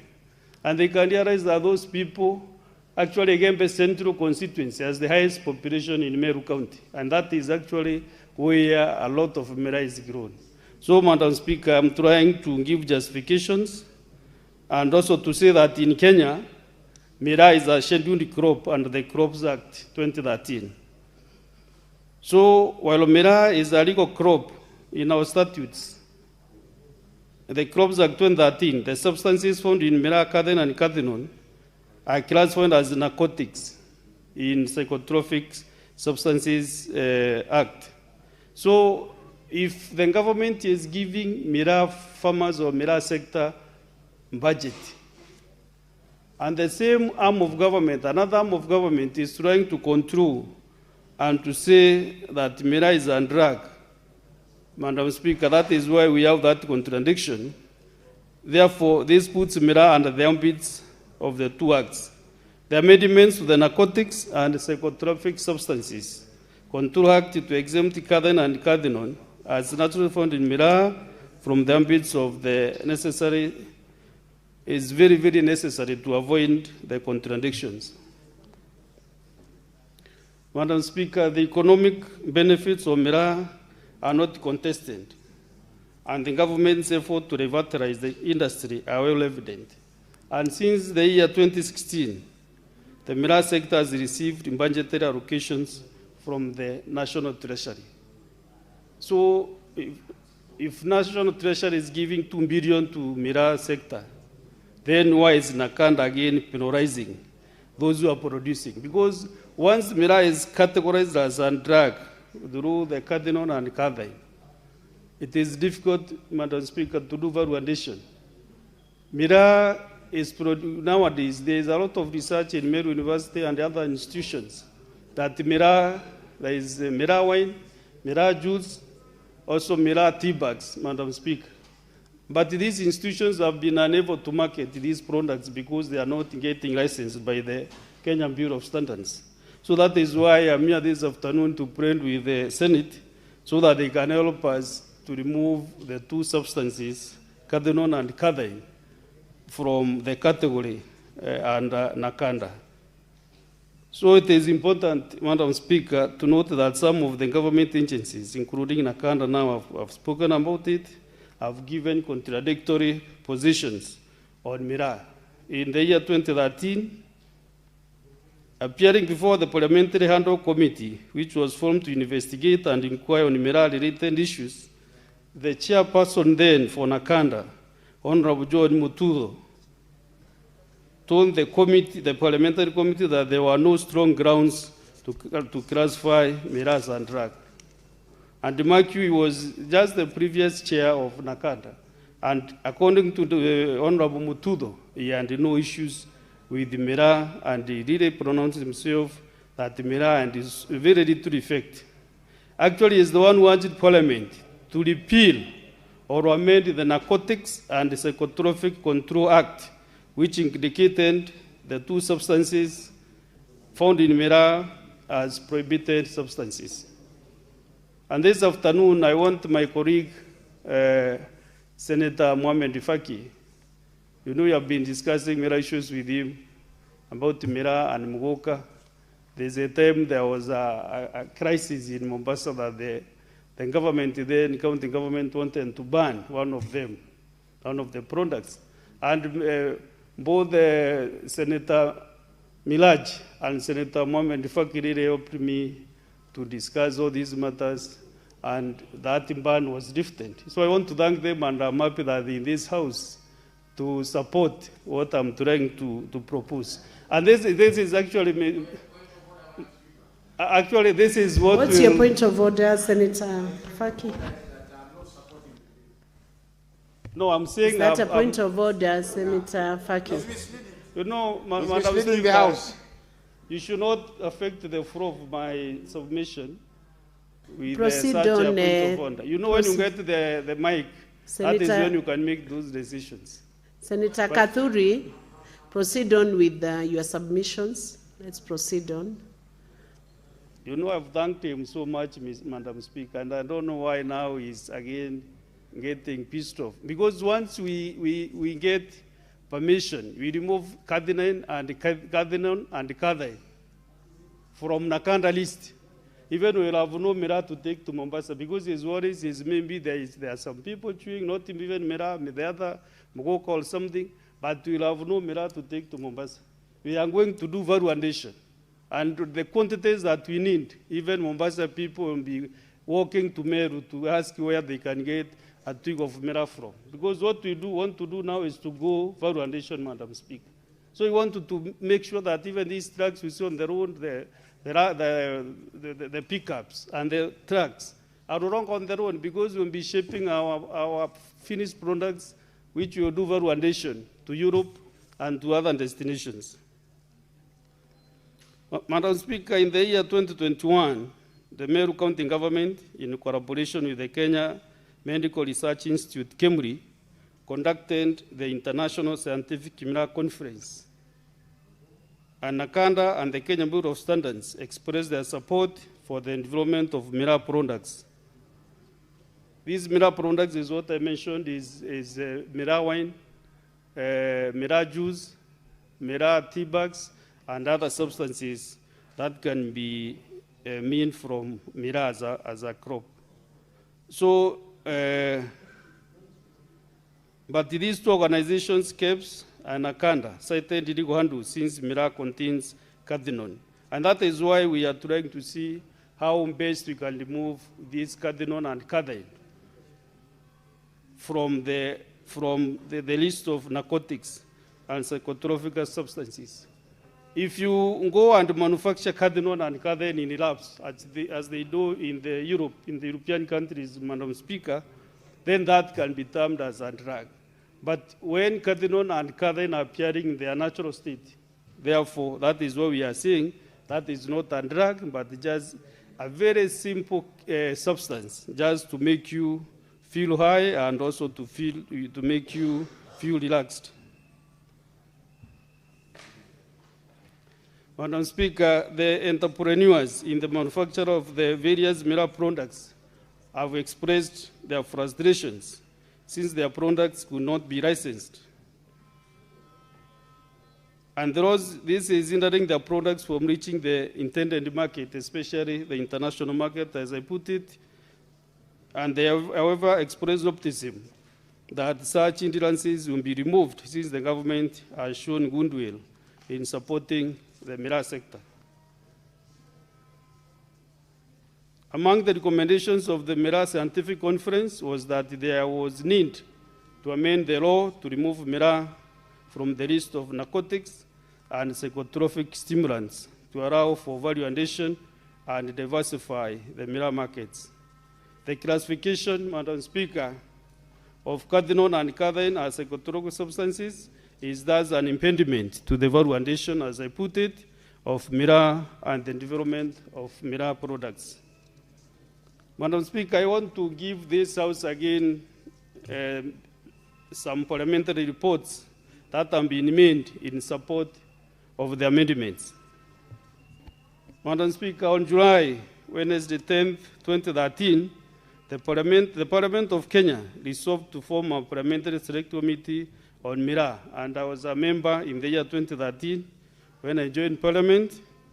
The 29-member committee was to be led by the Meru Women Rep, Honorable Kajuju, and the scope of the committee was to investigate and inquire into all matters relating to CAT, to consider and review all research findings, and to make recommendations on the way forward.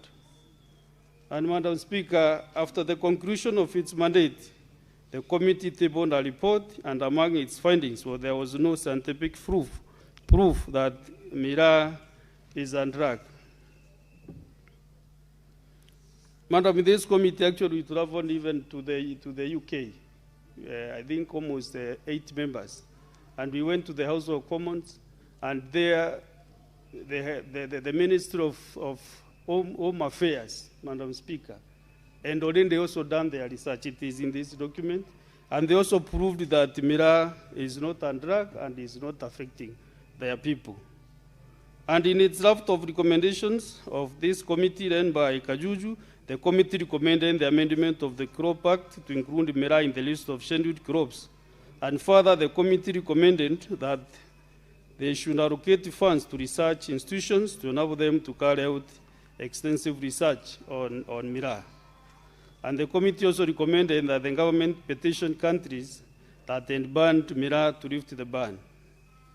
So, Madam Speaker, through Statute Law Miscellaneous Amendment Act number 7 of 2016, miraa was included in the list of Scheduled Crops Act 2013. So miraa nowadays is just like coffee, like tea, like coconut, like pyrethrum, like korosho. So miraa gets the budget through the National Treasury, like any other crop in Kenya. Senator Kaduri Murungi, you're addressing us in English. Kolosho is cashew nut. Cashew nut, of course, I know, but for the interest of Senator Miraji, I wanted her to feel nice when I mentioned korosho.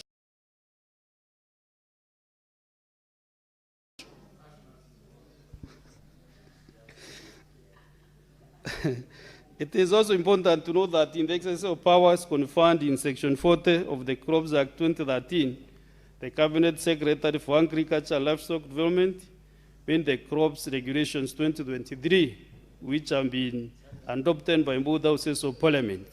The objective of the regulations is to promote, develop, and regulate the miraa industry. Madam Speaker, if I may quote my colleague also, Senator Modigi. Modigi, in this entire almost half of Embu County, people grow mogoka. And that is their economic lifeline. And that is why my friend is here attentively, because you'll be contributing to this important amendment, Madam Speaker. If this crop is not supported, how do you think that community can be able to survive? In Meru, I think 5 constituencies, they grow miraa and nothing else. And they don't know even how to grow any other crop because they have lived with the miraa since independence, since they were born.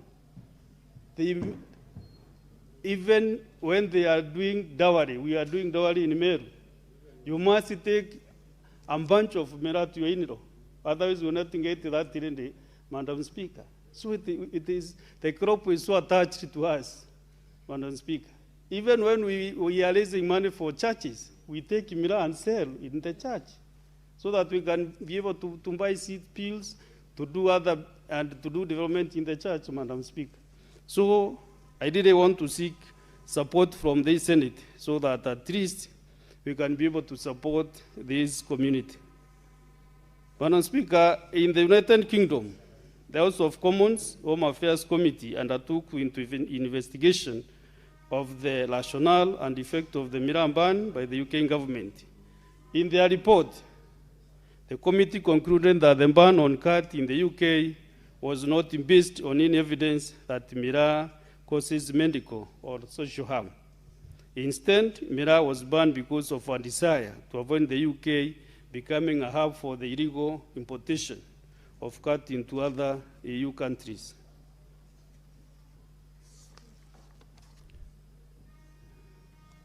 Madam Speaker, in their report, while sympathizing with the Kenya Mira community, the UK parliamentary report captures this, and I want to quote that there is the clear potential for the introduction of controls on cat in the UK to have an detrimental impact on the economy of Kenya, particularly in Meru, where cat cultivation is a major industry. Madam Speaker, if European Parliament can be able to sympathize with this community, with Meru, with Embu, and other parts, how comes the Parliament of Kenya can be able to object the support that they should give this community? So they continued and saying that this would not in and itself be a good reason for rejecting a ban on a drug which was proven to be harmful. But in this case, there is no good evidence of medical or social harm. The Kenya delegation told us that, and told them that the policy and the potential to damage UK-Kenya relations. And through the UK is only one of the number of countries placing restrictions on cat. So, Madam Speaker, because my colleagues also want to contribute to this important amendment bill, I want to, in a few minutes, to summarize and conclude and say that, Madam Speaker, contrary to sensation reporting of the ban of Mila in the UK, the United Kingdom Parliament acknowledged that there is no evidence that shows that Mila has a direct causal link to adverse medical effects. The report indicates that in most of the European countries, the ban on cat was informed by bans affected by the neighboring countries, as there was the risk of exposing their countries into the business again. The Parliamentary Report Committee in Kenya on Agriculture and Livestock, Madam Speaker, dated 2nd June 2022, responding to a petition by Mira farmers regarding the matters relating to Mira, among them, implementation of the Mira Task Force, implementation technical team recommendations, the diversion of funds for the Mira industry, misappropriation of 1 billion meant for Mira revitalization, further underscores the significance the Parliament of Kenya has placed on the Mira sector. Madam Speaker, I don't want to continue with the more prejudice because I can see my members, honorable colleagues, have understood what I want to do. Therefore, in conclusion, Madam Speaker, well, Mira is a legal cash crop in Kenya, and the government provides budgetary allocations to support the industry. The classification of its components as prohibited substances negates the strengths meant to revitalize the industry and is a hindrance to the value addition of the crop. It is only fair and just to the farmers and the manufacturers of Mira products to have the components of Mira, cathine, and cathinone, and their natural form be removed from ambits of the Narcotics and Psychotropic Substances Control Act. So, my colleague senators, I think I've convinced enough in my deliberations, but I'm very, very much available. Whoever wants more clarification, more information, just to approach me, or you can call me on wherever you are seated so that I can be able to give you more information, more facts, so that you can be able to support this amendment bill, which will go a very, very big way, actually, to support one of the biggest populations that we have. And Madam Speaker, since you also come from a county that is so much agricultural like Muranga, if today we say there should no macadamia nuts, we see now we have a lot of fight on macadamia nuts. Even in Meru, we do produce them. But you can see now the prices have gone down. Senator Murango is very much aware the effect that we have on macadamia. So if macadamia is banned in Muranga, in Kirinyaga, in Kiambu, in Meru, in Embu, where can those farmers go? This is the same thing with the Mira in Meru, in Embu, that is where it is mostly grown. Madam Speaker, I can see my colleague is a bit tense, but I want to promise you, once you approve this amendment bill, Senator Faki, We shall collect all miraa coming to Mombasa and do value addition. That is actually the comfort that I want to give you, so that when discussing this bill, you will have that insight, that what we want to do is to make sure that whatever miraa is coming out of Meru, we do value addition into wine, into juice, and also, if you can't drink wine or take juice, you can just boil your hot water and put miraa timbag inside, and just you consume, and you'll be fine. So therefore, Madam Speaker, thank you very much. I would like to request my friend Senator Chelagay to second this motion. Thank you very much. Thank you, Senator Kathuri. Very interesting debate. Senator Chelagay, hold on. Hold on. I have a communication from the chair on a visiting delegation of youth leaders from Murang'a County. Honorable Senators, I would like to acknowledge the presence in the public gallery this afternoon, a visiting delegation of 12 youth leaders from Murang'a County. The delegation is in the Senate on a courtesy call to Senator Joe Nyuto, MP. On behalf of the Senate and on my own behalf, also from Murang'a County, I extend a warm welcome to the delegation and wish them a very fruitful visit, and I thank you. And to honor the youth leaders who are from the county where Senator Joe Nyuto and yours truly comes from, I will call out the names. We have Stephen Wangoi, Paul Mwangi, Susan Bao, Nahash Onjiri, Dennis Karori, Benjamin Kigo, Charles Mbai, Francis Joguna, Samuel Jongo, Irene Jerry, Jane Jerry, and Nancy. Thank you and welcome to Senate. Senator Cheradige, you may proceed. Yes, let me give an opportunity, first of all, to Senator Joe Nyuto to welcome the great 12 youth leaders from Murang'a County.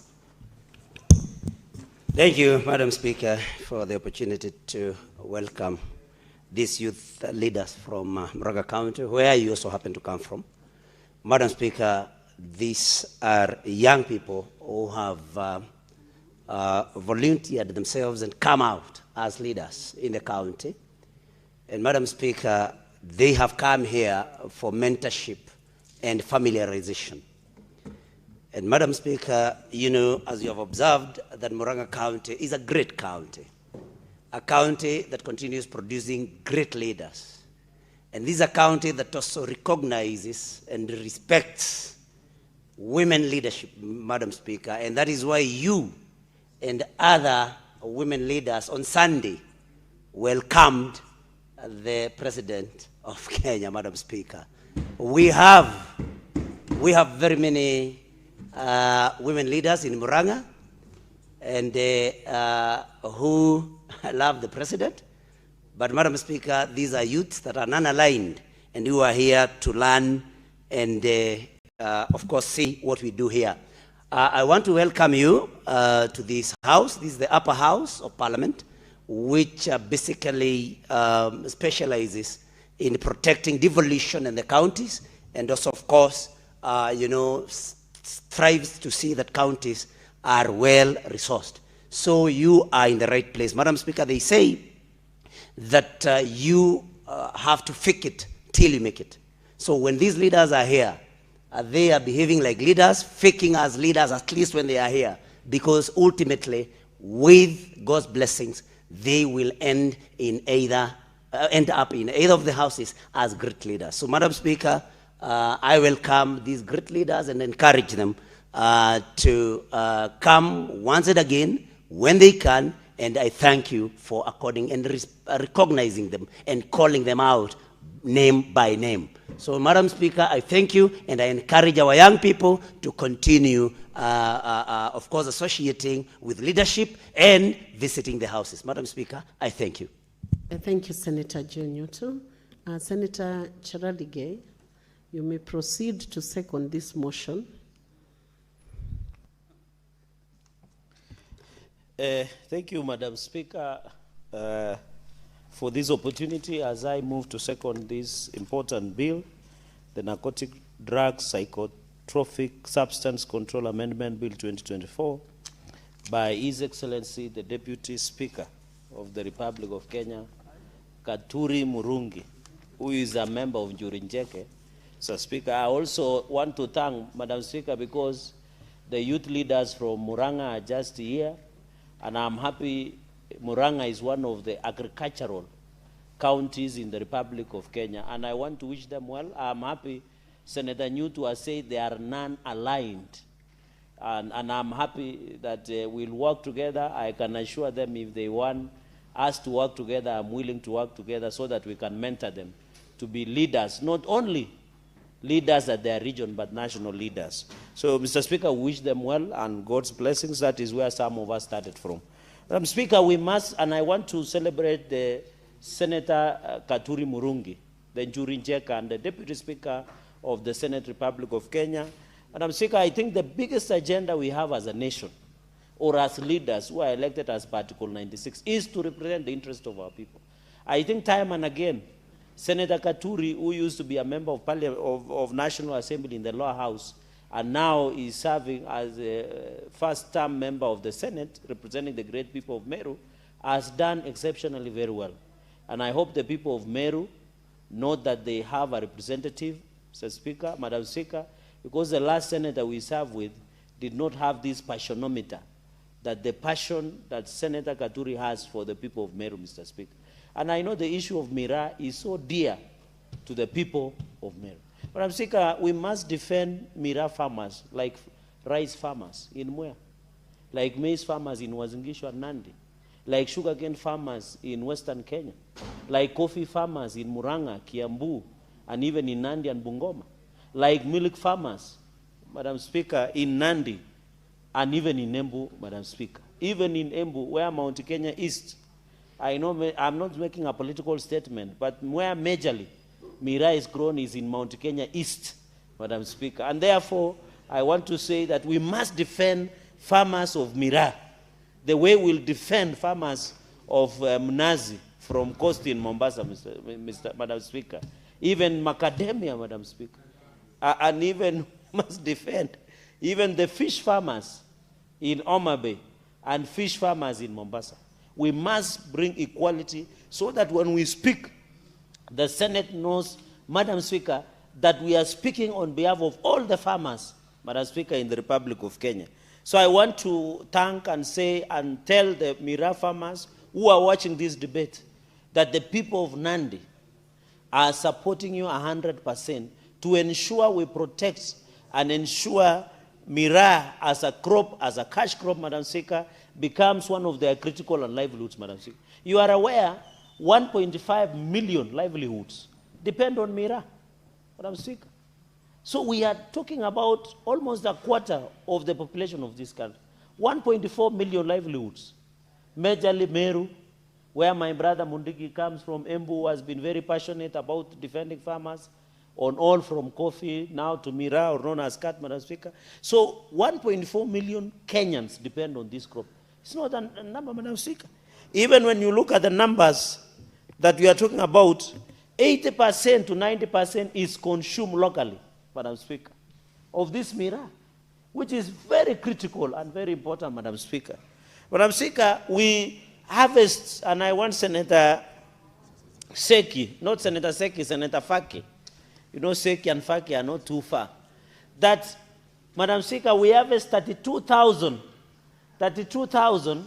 tons of Mira. That is what, 12 billion Kenya shillings, Madam Speaker. That's a lot of income generating, Madam Speaker.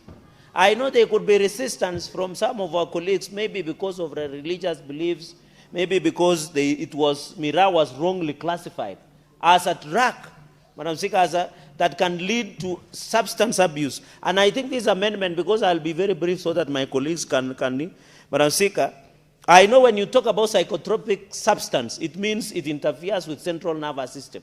And therefore, when it was classified, Mira was wrongly classified. And now history has given us a chance to rewrite and stand with Mira farmers, Madam Speaker. I've told you we generate 12 billion yearly. Madam Speaker, 1 acre of Mira can generate over 1 million Kenyan shillings per year Even us in farmers, and Senator Mandago will tell you, we don't generate 1 million in 1 acre of maize. In fact, I'm thinking, Senator Mandago, that we should start cultivating miraa in Nandi and Wazingishu. And we'll support Senator Katuri. Because if we are getting 1 million in an acre, as we are getting 40 bags at maximum of maize, time is 3,500. The people who attended maths lesson in the morning, I can see the chairperson of finance should tell me what is, Madam Speaker, 3,500 times 40 bucks. I don't know, maybe he can calculate for us. So if you're earning 1 million, it is very important, Madam Speaker. And as I know Senator Obungoma, Senator Wakoli is a maize farmer, Madam Speaker. Even miraa, that is why I'm saying we should shift to miraa. Because if we are getting 1 million per acre, as we are getting 140,000 for maize farmers, Madam Speaker, can you believe? We are doing badly, Madam Speaker, and therefore, I want to appeal that let us pass this amendment, let us save miraa farmers. Madam Speaker, you know our greatest market is Somalia, Madam Speaker.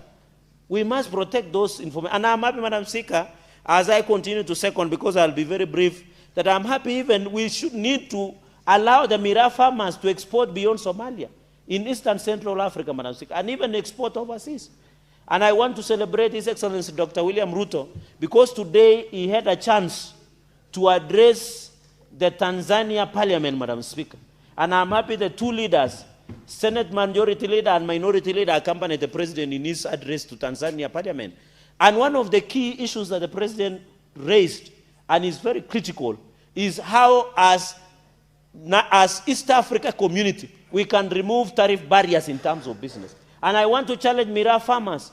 Now that President William Ruto, President Samia Suluhu Hassan, President Museveni, President Kagame, the President and Eastern Central Africa, Madam Speaker, under EAC, now that tariff barriers have been removed, we need to amend this law as fast as 159 of Sabatian Sawe, allow miraa farmers to export their miraa even up to Tanzania, because we are looking at 80 million plus market, Madam Speaker.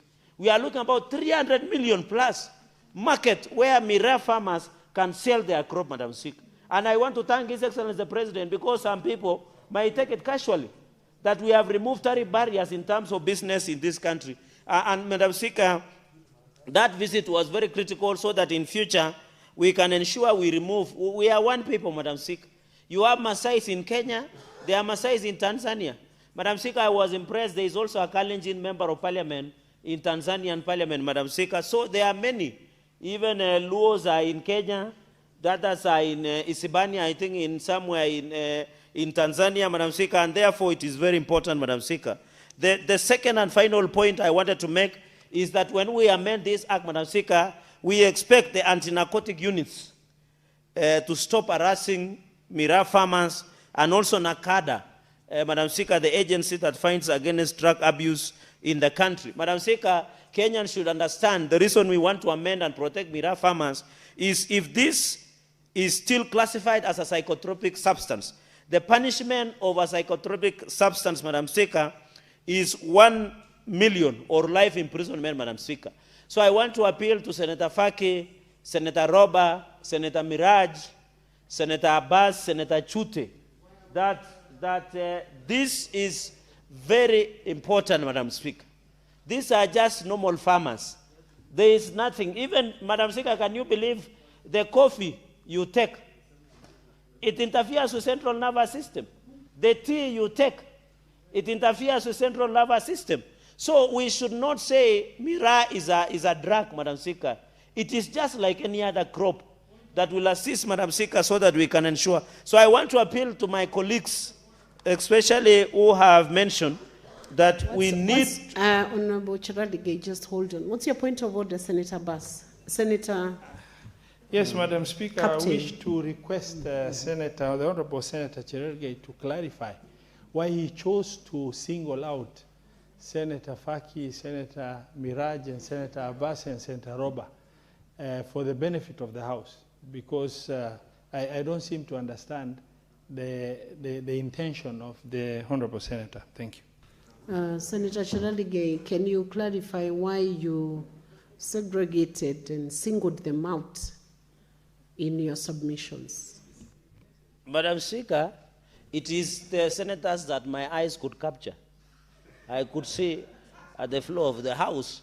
Maybe I'll add the list: Senator Katuri, Senator Mundigi, Senator Mandago. Senator I have Chiralige, mentioned a number of them. Senator Chiralige, Yes. your eyes are encouraged to capture more senators so that they can feel the submissions are more inclusive. Okay, proceed and finish your deliberations. Madam Speaker, as per the standing order, I still have 1 hour, but I will just be brief. Madam Speaker, and I want to appeal to Senator Robert, my good friend and my big brother, and the party leader of UDM, that it was not in bad faith, it was in good faith, because we want people to know that we have a party leader in the House. And that is why I keep mentioning you, so that people are aware you are in the House, Madam Speaker, and your people appreciate that the role you are playing. Madam Speaker, and therefore on this issue of, as I conclude, Madam Speaker, the issue I just wanted to mention is that we want NACADA and anti-narcotics unit so that they can stop harassing farmers, Mira farmers, Madam Speaker. I want to appeal and call upon the President, I think under the Constitution, to just assent to this bill. It is in good faith, and we'll do value addition.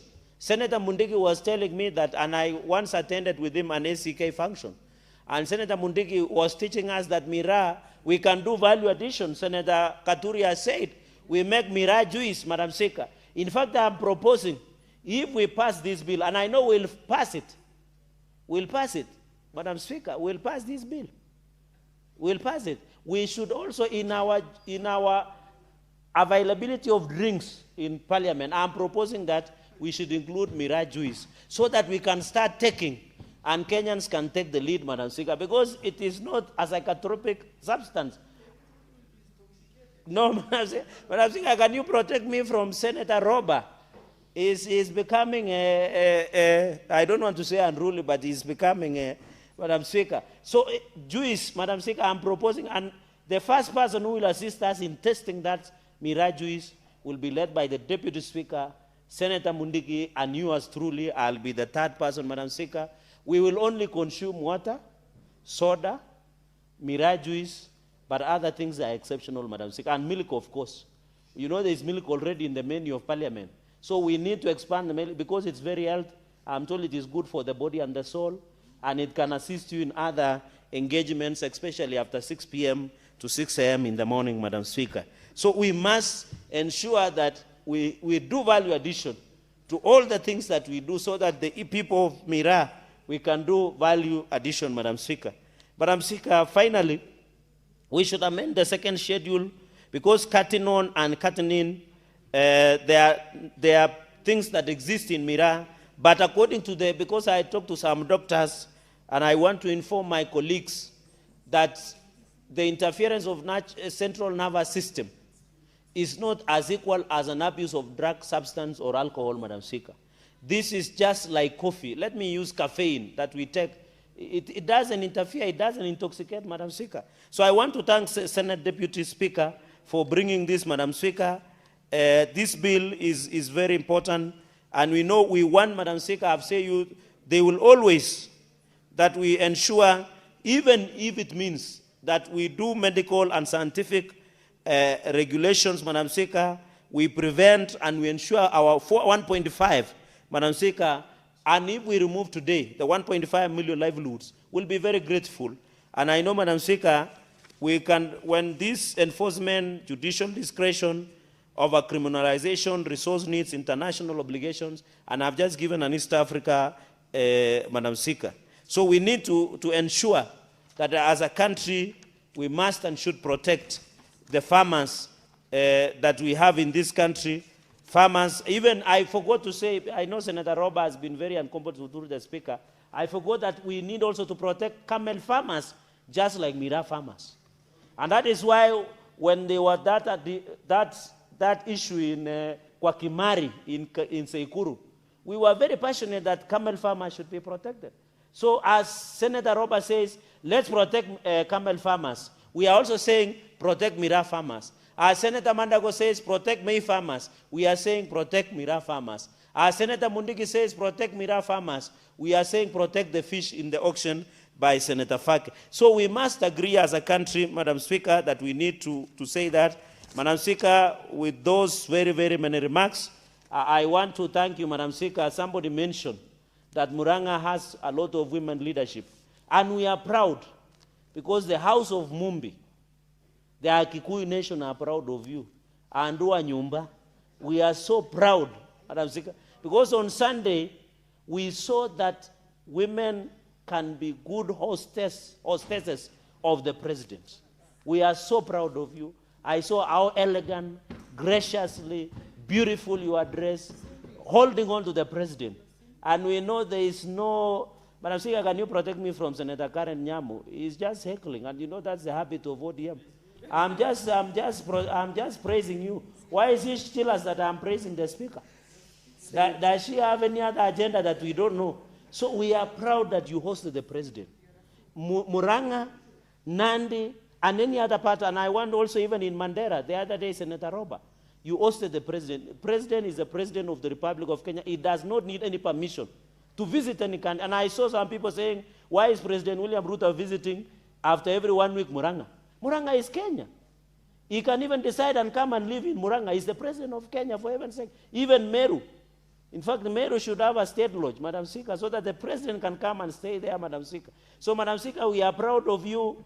And you know, many people had said Murang'a is not in Kenya Kwanza, but under your leadership as SG Emeritus, we have seen Murang'a is in government fully. And come 2027, many people will be shocked. I want to appeal to the president. The moment the president signs this Mira bill into law, he will get all the votes of Mount Kenya region, Madam Speaker. Madam Speaker, with those many remarks, allow me to second, and I thank you and allow the colleagues also to make a comments. I beg to second, and I thank you, Madam Speaker. Thank you, Senator Cheradi. Always very interesting in your debates.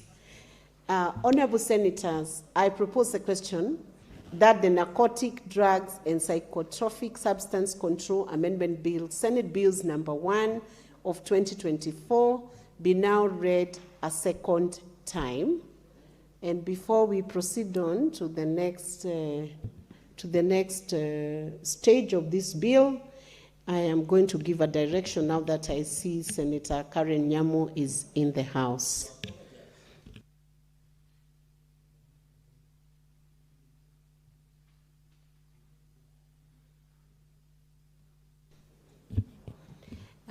Honorable Senators, as you may recall, earlier this afternoon, the Speaker issued a communication on disrespectful remarks by Senator Karen Nyamu MP on a student under the School Voluntary Service Scheme.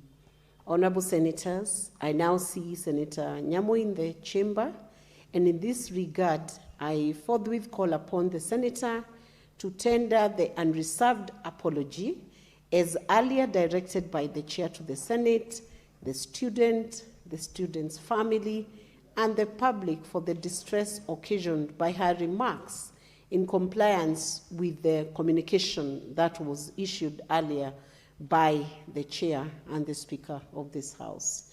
Senator Karen Nyamu, you now have the floor. You can move to the dispatch and recite the apology in the acceptable version.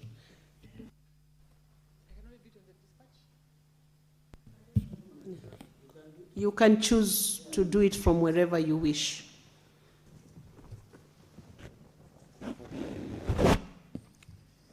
Madam Speaker, this apology has been written for me to read, and parts of it constitute an admission to what I have been accused of, which cannot be further from the truth. But because I respect the procedures of this House and the consequences of not adhering, I will go ahead and read this apology. Senator, what's your issue, Senator Roba? Yes, Madam Speaker, the Honorable Senator, contrary to the guidance you've given, she has disowned the statement that is in her hand by saying it was written for her to read. and contrary to what she believes is right. It's very important that if consciously she is not giving an apology, that she does not address, the Senate, that she is under coercion to make a statement that doesn't belong to her. Thank you, Madam Speaker. Robert, what's your point of order, Senator Chiradige? Madam Speaker, I rise under Standing Order 122. If you had Senator Karen Nyamu, my good sister, she just said the apology or the apology statement she wants to make was written for her, and she agrees with partly or part of its statement, but she's saying admission of guilty on the aspect of what. Madam Speaker, I want to request, because maybe this is premature, but to appeal for Senator that Standing Order 122, a senator commits an act of grossly dishonest conduct if the senator defies a ruling or direction of the Speaker or chairperson of the committees. So is Senator Karen Nyamu in order to defy your ruling that she goes expressingly and requests for an apology? Thank you, Senator Chiradige and Senator Roba, for for raising those objections. Senator Karen Nyamu, I want to guide you. The Speaker has given directions on the apology you are to tender to the Senate. This apology relates to a very young learner, and you know the effect that it can have when statements are misunderstood. That student who was here came here to learn, to be mentored, and must be mentored in the best environment. So once again, I give you a chance to tender an unqualified and reserved apology in the terms that are set out as I have guided you and as you were guided earlier by the substantive chair of the Senate. Who are you informing? Because there is no one on the floor. You cannot inform when there is no one who is on the floor. So Senator Madago, hold your peace. Senator Karen Nyamu, can you now proceed to tender the apology without wasting time? Madam Speaker, I'd also want, before I read my apology, I can let Senator Madago inform me. Senator Karen Nyamu, proceed to tender the apology. I did not allow Senator Madago to proceed with even with his request for point of information, because there was no one on the floor. Proceed. Senator Madago, this House is guided not by elders, but it's guided by the standing orders of the Senate, and those are the ones we are running the proceedings by. We have we have avenues for elders to guide in other very important matters. So proceed, Senator Karen. What is your point of clarification, Senator Kathuri Murungi? Madam Speaker, I also am very, very keen to listen to the apology. But Madam Speaker, do you mean the place of elders in this House is not there according to you? Because many times we refer to elder, the chairman, you our youth. Senator Kathuri Murungi. Can you praise us?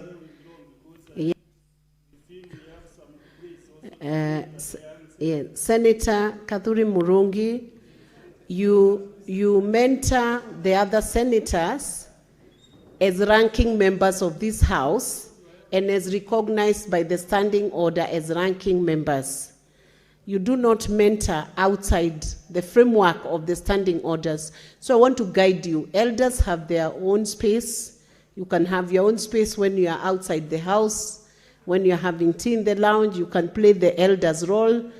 But within Parliament, the framework for guiding the proceedings is within the standing orders. And that's the one we are using. The standing orders has not provided for elders, but has provided for ranking members. So we proceed on. You can do your role as an elder, and it's much needed. It's actually very much needed, but you do it within the right setting, not outside the setting. Otherwise, we'll have elders from one community bringing their rules, then another one from another community bringing their rules, and there will be a heavy conflict of which set of rules from which elders we should utilize to guide which senator. And with those remarks now, we are now proceeding. Senator Cherargei, maintain your peace now. Senator Karen Nyamo, please proceed to tender the apology.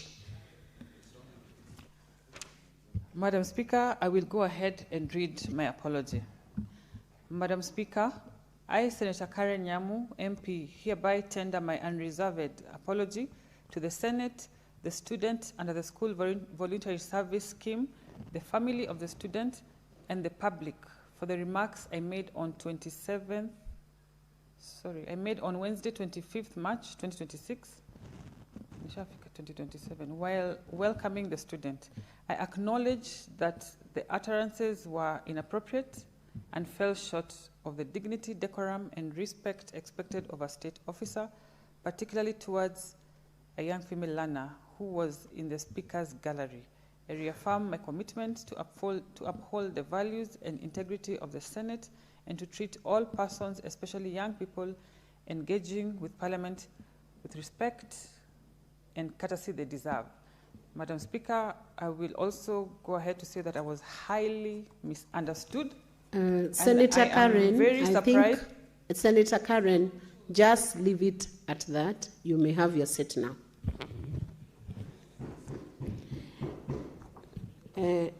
Honorable Senators, having considered the apology tendered by Senator Karen Nyamo MP, I hereby acknowledge and accept the same. I nonetheless caution you as a state officer going forward to refrain from making any such disrespectful remarks.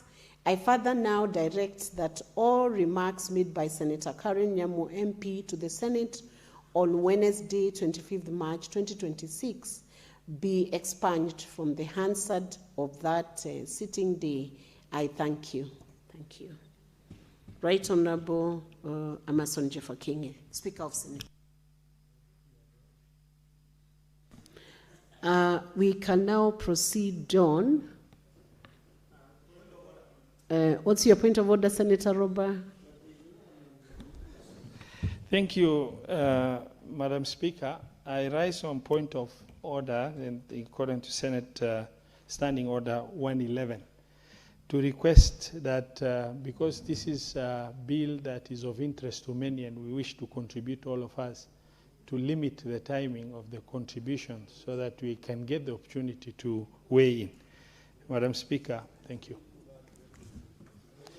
I propose 5 minutes, Mr. Speaker. Honorable Senators, there is a proposal for...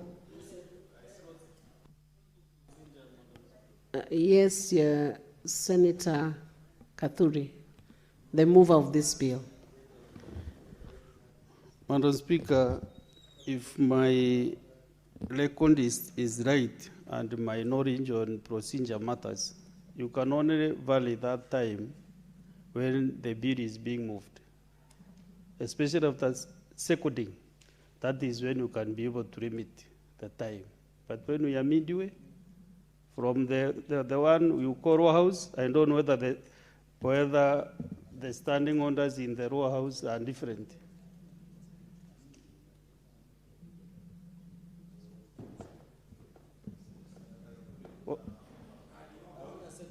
Senator Kathuri, I want to agree with you on your clarification on the procedural matter, but also guide you that we have done it, it's been done procedurally because it's just been seconded and we have not proceeded to the next step. He just seconded and then I read Senator Karen Nyamo's case and matter, so we are in good order. The procedure is okay, and I'm happy that you agree that the procedure is in order. We have not agreed on the 5 minutes. Now we were going to discuss that aspect. So, honorable senators, there is a proposition that we limit debate so that everybody could, all senators could have an opportunity to contribute to the important bill. If we have consensus on the number of minutes, then we will proceed.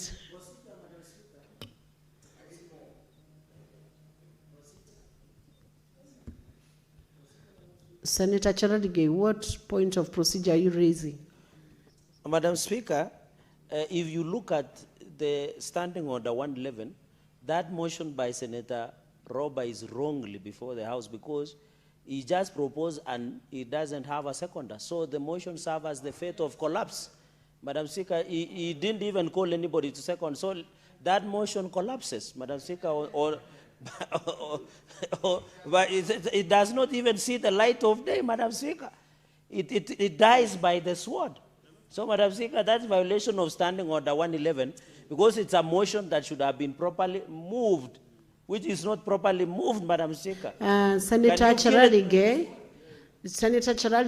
no decision has as yet been made. I only need to guide the Honorable Senator Roba to call the seconder of that motion before we move into agreeing how the debate is limited. I'm using my discretion as a speaker. Proceed, Senator Roba. Thank you, Madam Speaker, for the guidance. I rise on Standing Order 111, and as moved, I request my colleague, Senator Mandago, to second. Madam Speaker, I second. So we can...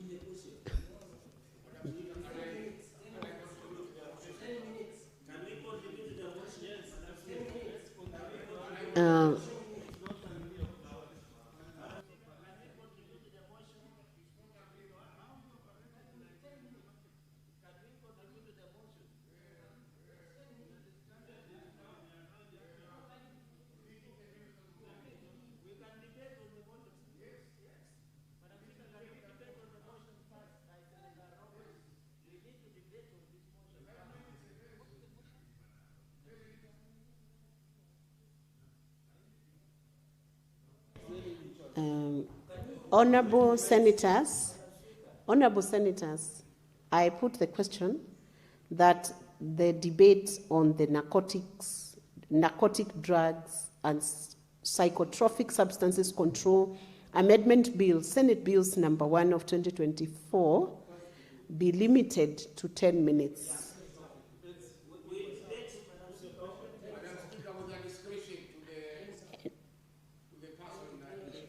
I put the question that the debate on the narcotic drugs and psychotropic substances control amendment bill, Senate Bills number 1 of 2024, be limited to 10 minutes. As many...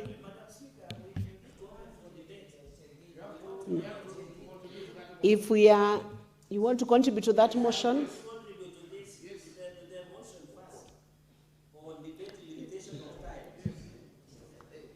I will give one person on this side and one person on the other side and close that debate.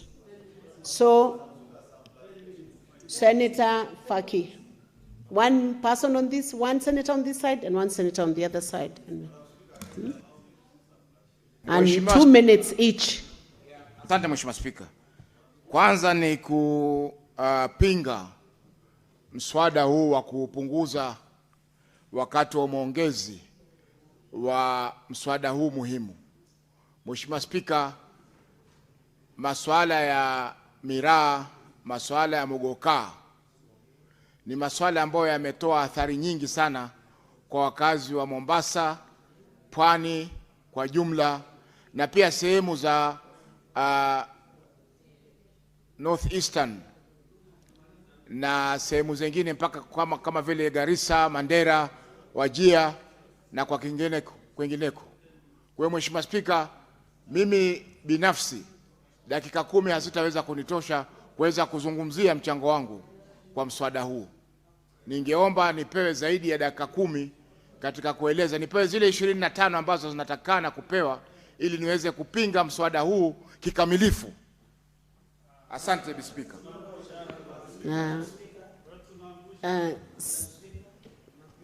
Senator Madago.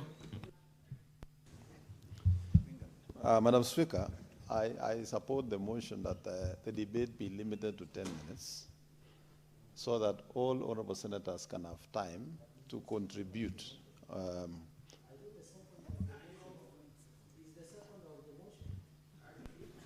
Senator Madago, you cannot contribute to it because you're I'm alerted you seconded, so Senator Cheradigei takes your position. Madam Speaker, thank you. Thank you for seeking that clarification. Yes, because, Madam Speaker, as you said earlier, this House is not guided by elders. It is guided by the House President rules and standing orders. And you know, Senator Mandago is one of our revered elders of our community. So maybe that we can handle him at that level. Madam Speaker, I want to just support that 10 minutes is sufficient. This bill has stayed longer in the order paper. The Mira farmers are waiting. And even the president has just informed me the other day that he's waiting for the bill to ascend. So 10 minutes is more than sufficient. Madam Speaker, put the question and we will win it. I thank you, Madam Speaker. Put the question. Senator Madago, that will be the last clarification we have on this issue. Take a minute. Yes. Proceed. You know, Madam Speaker, I don't understand the agitation of Senator Mundigi. Mundigi, you should remember I'm among those who supported Muguka when there was a stalemate in Mombasa. You should come quietly. Madam Speaker, my clarification is not even related to the Mira amendment bill. We are going to go to that. So can you do that clarification later then? Let's tidy up this Mira debate and then you'll do the clarification later. What's your point of order, Senator Roba? Is it in order for the Honorable Senator Chererke to invoke the name of the President? And in terms of him saying the President has spoken to him in an issue that we are debating in the House, Madam Speaker. Senator Cheradigei, don't go out of order to invoke the name of President. You may look like you are dropping names to intimidate other senators. So can you just put it within context when you are debating? So resume your seat because I'm putting the question now. No, sit down. I've just guided you. There you need guidance. Resume your seat, Senator Cheradigei. Honorable Senators, I put the question that the debate on the Narcotics, Drugs and Psychotropic Substances Control Amendment Bill, Senate Bills number 1 of 2024, be limited to 10 minutes per senator. As many as are of that opinion say aye. Aye. As many as are of that contrary opinion say nay. The ayes have it. So, what was your point of clarification before we proceed to the debate now? Yes, thank you very much, Madam Speaker. I just wanted to seek clarification. When you, Madam Speaker, you gave your ruling on the acceptance of the apology by Senator Karen Nyamu. As you closed your remarks, you said Speaker Jefferson Kingi. I looked because members are not blind, and I know that the Speaker in the seat is Senator Veronica Maina. Senator Madago, thank you for seeking that clarification. Yes, the substantive Speaker of the House is Right Honorable Amazon Jeffa Kingi, so he tends to sign and papers tend to be produced under his name. But I confirm that the Speaker in control of the Senate chamber today, this afternoon, is none other but yours truly, Senator Veronica Maina, MP, Murang'a County. Thank you. Now, we are proceeding to contributions, to make contributions, to allow senators to make contributions to the motion that is on the floor of the House. I'll give this first chance to Senator Mudigi.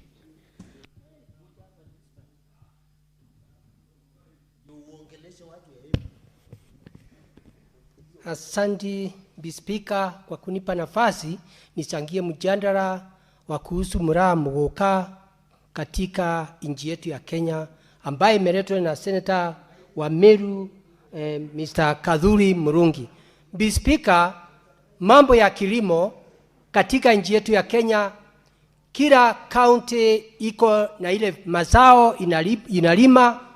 Ukienda Kitale utakuta kilimo ya mahindi. Ukienda Kisumu utakuta kilimo ya sukari. Ukienda Mombasa utakuta kilimo ambaye ni ya blue economy, mambo ya samaki. Ukienda Kitale utakuta pia mahindi na Eldoret utakuta mahindi. Ukienda Embu, ukienda Kitui, ukienda Tharaka Nithi, ukienda Meru, ukienda Embu, ukienda pia Nandi, na ukienda karibu kaunti 15 mambo ya kilimo, kwa sababu siku hizi watu wote wamerudi masambani. Utakuta watu wanalima mahindi, utakuta kahawa, manjani, makandamia juu ya value addition. Pia Bwana Spika, mambo ya mraa mgoka, hii kilimo ilianza wakati hizi vitu zingine sirumbwa na Mungu. Mambo ya mraa kutoka zamani, wazee wetu walikuwa nalima kilimo ya mraa mgoka, kwa sababu tunajua ukienda Meru hata kwa kanisa utakuta mraa inapeanwa kama sadaka. Ukienda kaunti zingine kama mambo ya ndoa, ilikuwa mambo ya wazee wa zamani, mambo ya mraa mgoka ilikuwa inapeanwa ndio mchana aweze kuolewa. Mambo ya mraa, Bwana Bispika, mambo ya watu wazee wakiwa wamekosana, unakuta hakukua na mambo ya vitu nyingi, hakukua na pesa. Mambo ya miaka ya zamani kulikuwa na mbuzi, kulikuwa na ng'ombe na kondoo, lakini mambo ya hela ilikuwa inaleta wazee pamoja, na mambo ya baraka kuungana na mambo ya mraa mgoka. Bispika, wakati sisi kumeingia kilimo, ni mambo ya pesa, mambo ya ndoa, mambo ya zile vitu zingine, unakuta mambo ya value addition. Serikali ya Kenya ya William Ruto imesema mambo ya sukari ifanywe value addition huko upande wa Kisumu na huko Nandi. Ukienda upande mwingine utakuta kahawa, manjani, makandamia, saa hii imeleta bei mzuri sana juu ya kufanya value addition.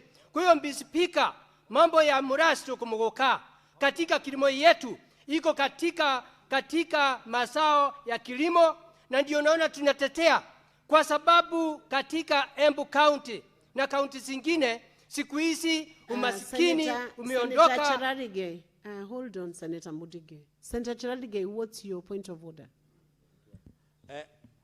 Speaker, nasimama kwa standing order 105. Ningependa kumuuliza ndugu yangu tu clarify, kwa sababu Wakenya wengi wanafuatilia mjadala huu. Choose the language you want to address the Senate. Afafanue kanuni ya kudumu 105, afafanue tu aliposema kuwa miraa inatumika kama mahari katika kuoa. Inamaanisha ni miraa inatumika kwa kuposa msichana ama kutoa mahari, ama ni baadhi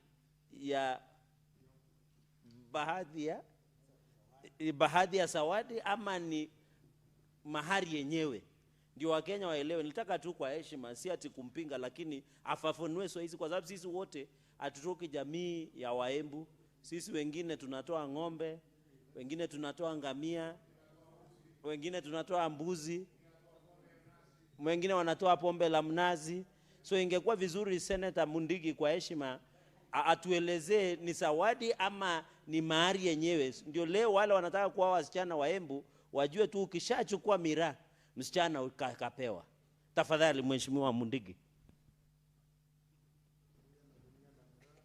Asante Bwana Spika, mambo ya miraa vile nilikuwa nasema, wakati hakukuwa na pesa, watu wanataka kuoa, watu wamekosana wakuja pamoja, kama vile unaenda kama Kisumu unakuta walikuwa wanakaa pamoja wanaleta sukari.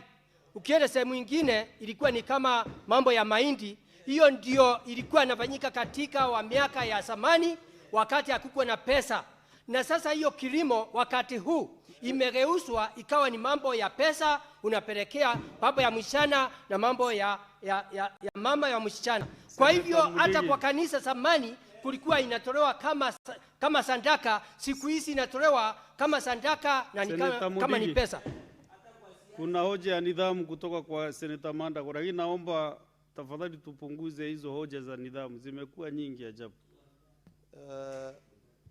Mheshimiwa Mstahiki Speaker, allow me to change the language. Honorable Speaker, I just wanted to find out whether you are sitting there is not a conflict of interest, having been the mover of the motion and you want to preside over the decision of the House on this debate, Honorable Speaker.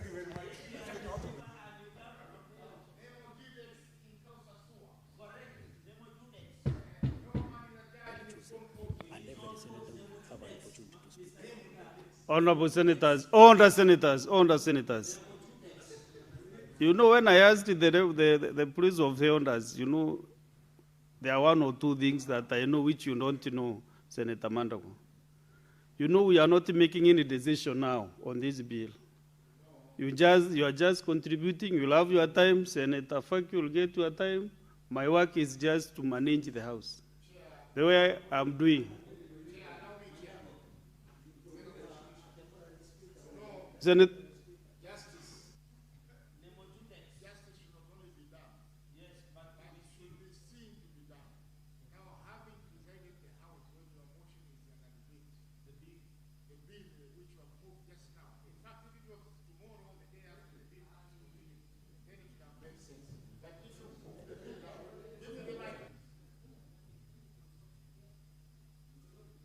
Yeah. No, wait.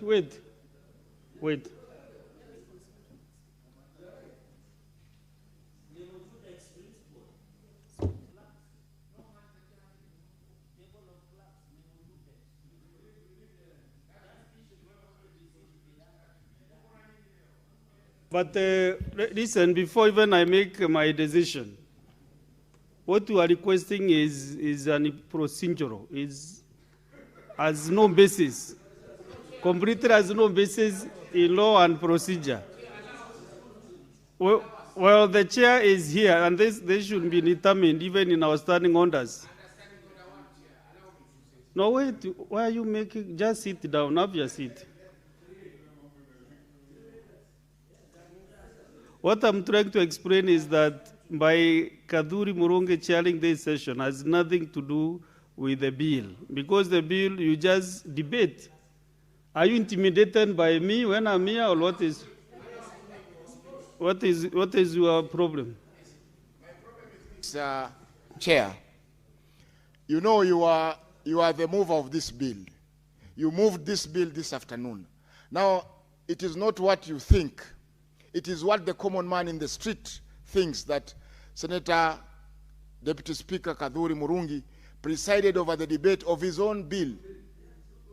Yeah, it's not proper. This is a rule of natural justice, that you cannot be a judge in your own cause. Now, you are not making the decision now. We are not making the decision now, but you are there presiding over the debate of your bill.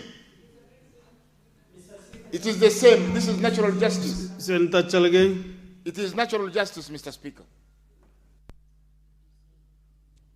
Mr. Speaker, sir, and the Deputy Speaker, I raise under Article 107 of Constitution in 2010.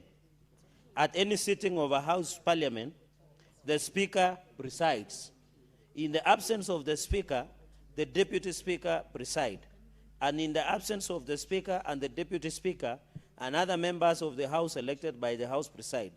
At a joint sitting of the Houses of the Speaker of National shall preside, assisted by the Speaker of the Senate.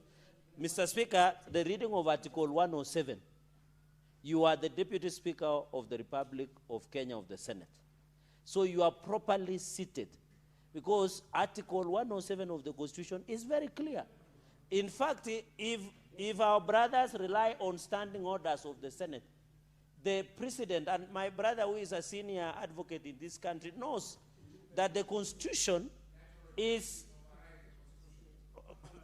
Can you take care of Senator Faki? Yes, Article Because he is 107. becoming- Article 107 talks about how Parliament should be presided. And Mr. Speaker, since you are the Deputy Speaker and the Speaker is not here, naturally, as per the Constitution, you are presiding over the House. And let me be on record. Under the Constitution, you don't lose your right as the elected Senator of Meru because you are the Deputy Speaker to move either a statement, a motion, or a bill. In fact, what Senator Faki is subjecting to you is contravening Article 7 on discrimination on your person as a member of and as an elected Senator of Meru, Mr. Speaker. So you are properly presiding over the House. Let Senator Faki, he will be given a chance to contribute. Why is he worried if he has better ideas than all of us, Madam Secretary? Mudigi, proceed and conclude your contribution. Bwana Spika, yangu naomba tuweze kukaa pamoja kama Senate hii. Kama vile tulipitisha sukari ikawa variation. Tukapitisha majani ikawa variation. Tukapitisha kahawa ikawa variation. Saa hii hawa wakulima wote wanaserekea kama Wakenya ambaye wanaserekea mambo ya kilimo. Bwana Spika, ningeomba tu hii Senate vile ilifanya pia ipitishe mambo ya Mura, Mugoka, ndio ile kaunti 15 ile ambaye wakati huu inaserekea pesa kutoa kilimo ya Mura stroke Mugoka iweze kupata mazao yao, kwa sababu mambo ya shule, mambo ya kanisa, mambo ya manyumbani, kila kitu yote kilimo ya Mura stroke Mugoka inaendelea vizuri.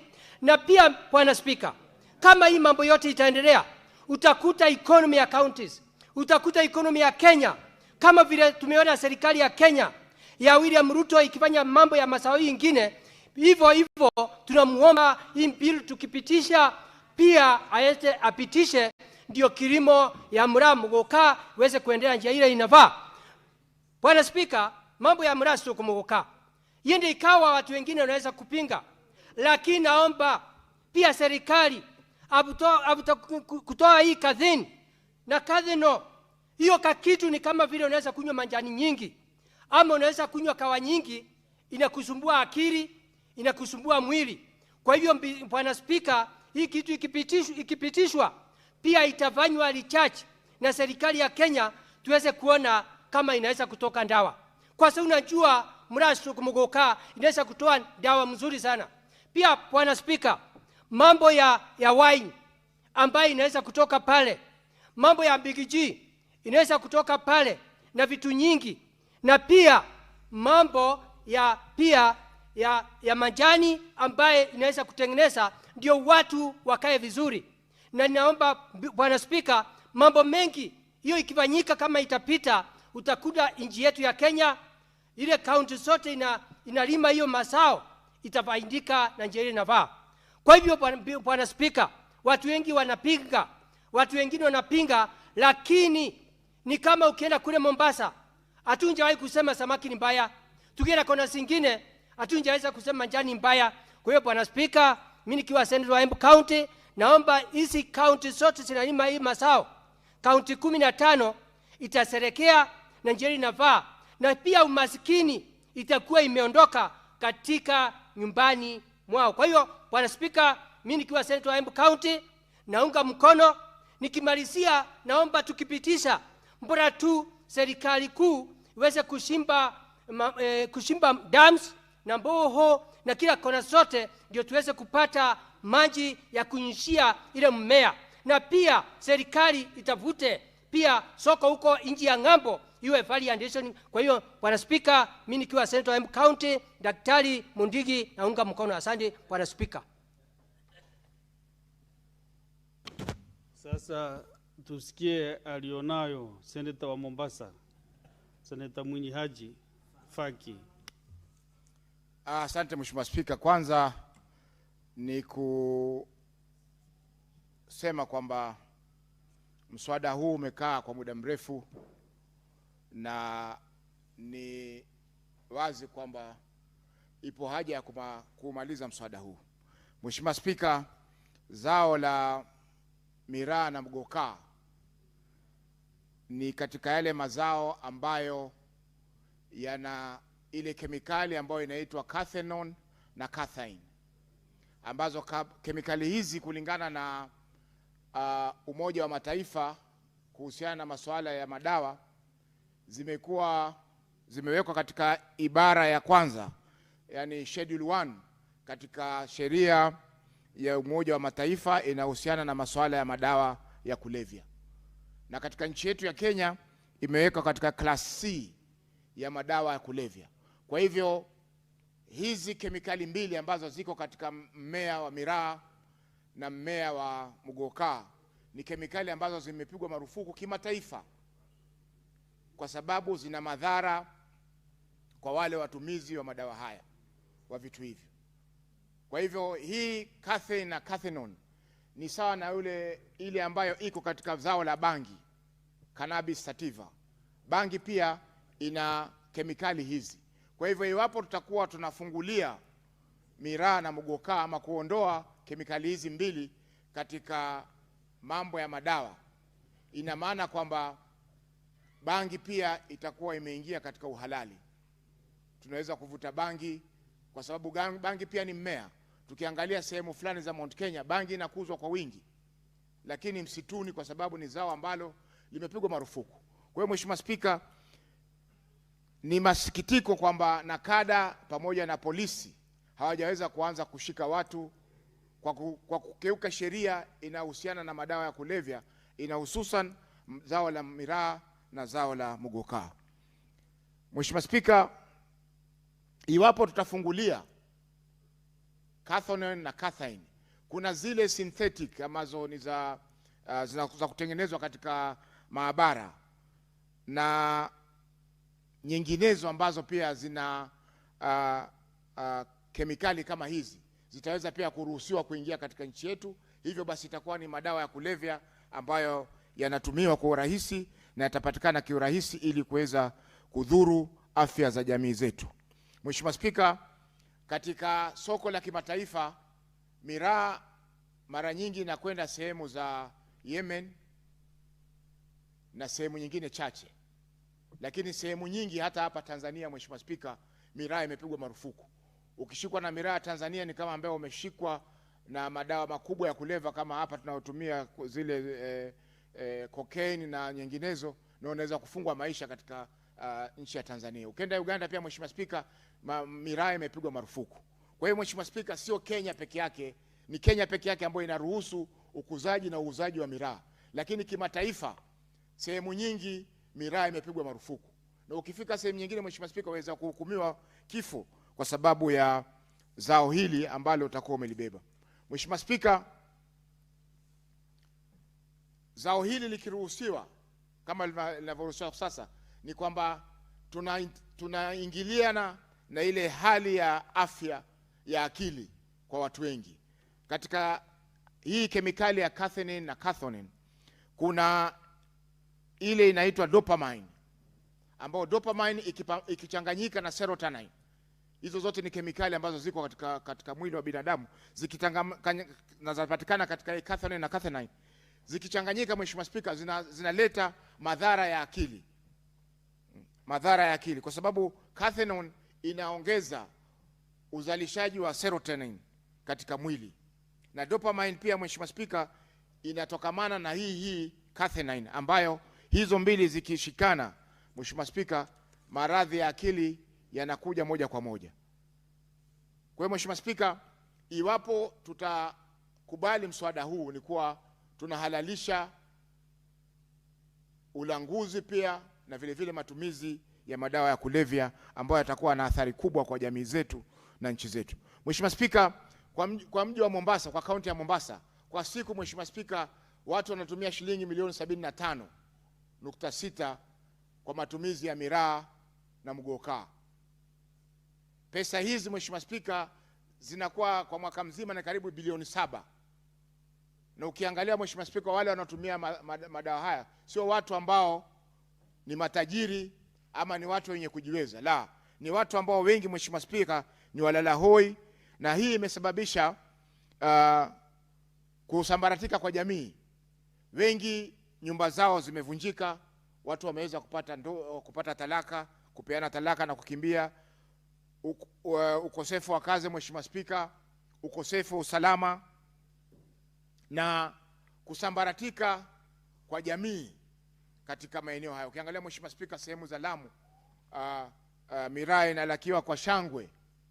Ile boti ya miraa ikifika Mheshimiwa Spika asubuhi inalakiwa kwa shangwe, kwa sababu wananchi wameweza kuipata ile katika damu yao, na kwamba sasa akiikosa inaleta shida. Mheshimiwa Spika, tukiangalia mbali na hiyo milioni 75 ambazo zinatumika kununua miraa na mgokaa kila siku, kuna zile gharama nyingine ambazo hazikadiriki. Kwa mfano afya inaathirika Mheshimiwa Spika, kwa sababu wengi wanaotumia miraa wanapata shida kustarehe na wake zao ama wale wapenzi wao. Vile vile afya yao Mheshimiwa Spika inazoroteka, kwa sababu wanapunguziwa kasi. Miraa inapunguza kasi ya mwanamume, inakuwa ni rahisi labda kumaliza Mheshimiwa Spika, na vile vile pia hali ya shahawa ya mtu ambaye anakula miraa Mheshimiwa Spika huwa inaharibika. Kwa hivyo hizi zote ni athari ambazo zinapatikana na matumizi ya miraa Mheshimiwa Spika. Vile vile Mheshimiwa Spika, mbali na masuala haya ya afya, kuna masuala ya ukosefu wa kazi kwa wale ambao wanatumia bidhaa hizi. Utapata mtu anayekula miraa Mheshimiwa Spika atalala mpaka, atakuwa macho mpaka saa 9 usiku. Mtu yule hawezi kuamka asubuhi akaenda kazini ama kaenda shambani, itabidi mchana aamke tena alale. Kwa hiyo Mheshimiwa Spika, hii inasambaratisha jamii, na tusiambie kwamba ati wa Meru hawana mazao mbadala. Tumeona zao la macadamia linakuwa vizuri katika maeneo ya Meru. Zao la majani chai linakuwa vizuri. Kwa mfano majani ya mogakao Mheshimiwa Spika na majani chai hayana tofauti. Ukiangalia mmea wa majani chai na mmea wa majani wa mogakao hawana tofauti. Kwa hiyo Mheshimiwa Spika, tusiambie kwamba ati hakuna mzao mbadala ambalo wa Meru wanaweza kukuza ama wa Embu na Wadharaka waweze kukuza badala ya mogokaa na miraa. Mheshimiwa Spika, mazao yako mengi ambao wanaweza kukuza, na ni jukumu la serikali kuhakikisha kwamba wanapewa zao mbadala ambalo wanaweza kulima ili wakidhi mahitaji yao. Mheshimiwa Spika, hapa Kiambu kulikuwa kuna mashamba mengi ya kahawa, lakini siku za karibuni Mheshimiwa Spika, mashamba yale wengine wameweza kufanya kilimo cha horticulture. Labda Seneta Murango atanifafanulia horticulture ni nini kwa Kiswahili. Wengine wameweza kukuza passion fruit, wengine wameweza kupanda maua, na hivyo basi wameendelea kufanya ukulima kulingana na vile ambavyo wanaweza katika maeneo yao. Sehemu nyingine Mheshimiwa Spika, kwa mfano sehemu za Nyanza, bangi inaweza kufanya vizuri sana. Sehemu za Mount Kenya bangi inaweza kufanya vizuri sana, lakini wakulima wa kule Mheshimiwa Spika wamejizuia kulima bangi. Wamejizuia kulima mazao ambayo ni kinyume na sheria. Kwa hivyo kwa nini wa Meru wawe ni watu tofauti, kwamba waruhusiwe kupanda mimea ambayo ina athari kwa jamii zingine? Mheshimiwa Spika, na hii si vita, hatupigi vita wa Meru sisi Mheshimiwa Spika. Yataka uelewe kwamba tukisema zao la mgukaa na zao la miraa ni baya, ni kweli ni baya, kwa sababu utafiti wa kimataifa umeonyesha kwamba ina kemikali ambazo zikiingia kwa mwili wa mwanadamu zinakuwa athari kwa mwanadamu yule. Kwa hiyo Mheshimiwa Spika, je, tutajenga jamii ama tutajenga baadhi ya jamii ambayo wanafaidika na zao hili? Mheshimiwa Spika, kwa niaba ya watu wa Mombasa na kwa niaba ya watu wa Pwani, hili zao hili Mheshimiwa Spika lilipigwa marufuku katika kaunti zote 6 za Pwani. Senator Abbas.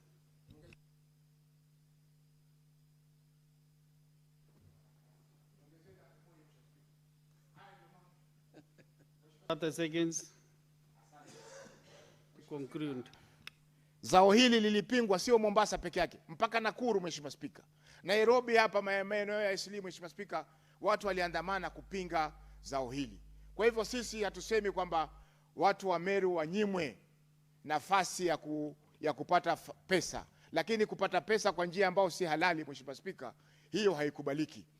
Si kwa kisheria za nchi wala kwa sheria ya Mungu. Fanya kazi upate pesa kwa njia ambayo ni halali. Na zao la mgokaa na zao la miraa, Mheshimiwa Spika, ni mazao ambayo ni athari kwa jamii. Kwa hivyo tunapinga mswada huu na nikiwa mwenyekiti wa sasa, nataka niwaeleze ya kwamba hii sheria sio ya kusema aidha kupiga marufuku miraa ama mgokaa hasa. Kile kitu tunajadilia na sio vile nimeleta mswada, ni vile nataka tuwe katika laini vizuri. Ni kama bunge ya Senate itakubali kutoa substance inaitwa cathinone na cathine katika orodha ya nakanda. Hiyo tu, sio ya kwamba tujadili kama miraa ama mgoka ni marufuku, ni halali ama ni haramu kwa nchi yetu.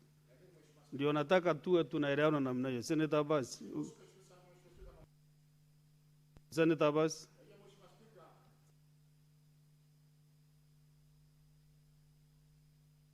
That is the amendment that we have. I'm factual. I am factual, but you have expended your time, Senator Abbas.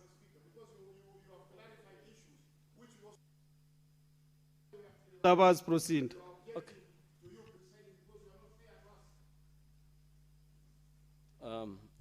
Honorable Speaker, thank you so much. We appreciate that as the mover, we have no problem, or I don't have a problem with the economy of Meru. That most still depends on miraa. But of course, miraa has been classified as a drug because of the two substances, the cathinone and the cathinoid, which affects the human being that consumes the miraa.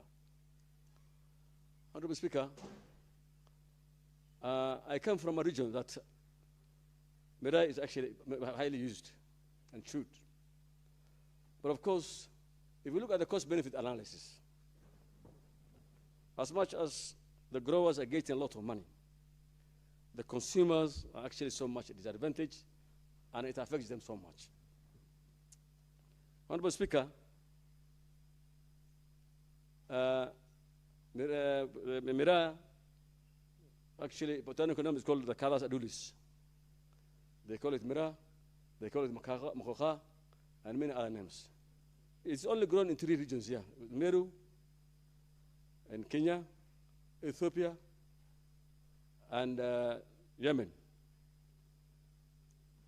And miraa is just, most of it is widely grown. Madam Speaker, we are not saying that the issue of saying that we remove the cathinone and the cathinone and the cathinone and the cathinone to be classified as a drug. As leaders here, I am not supporting it, and it's very wrong actually, because a lot of research has been done on this, and the impact of those two substances as a drug is already classified by WHO even. WHO, that is World Health Organization, has already classified those two substances as a drug. So Kenya cannot contravene whatever is being said in the World Health Organization.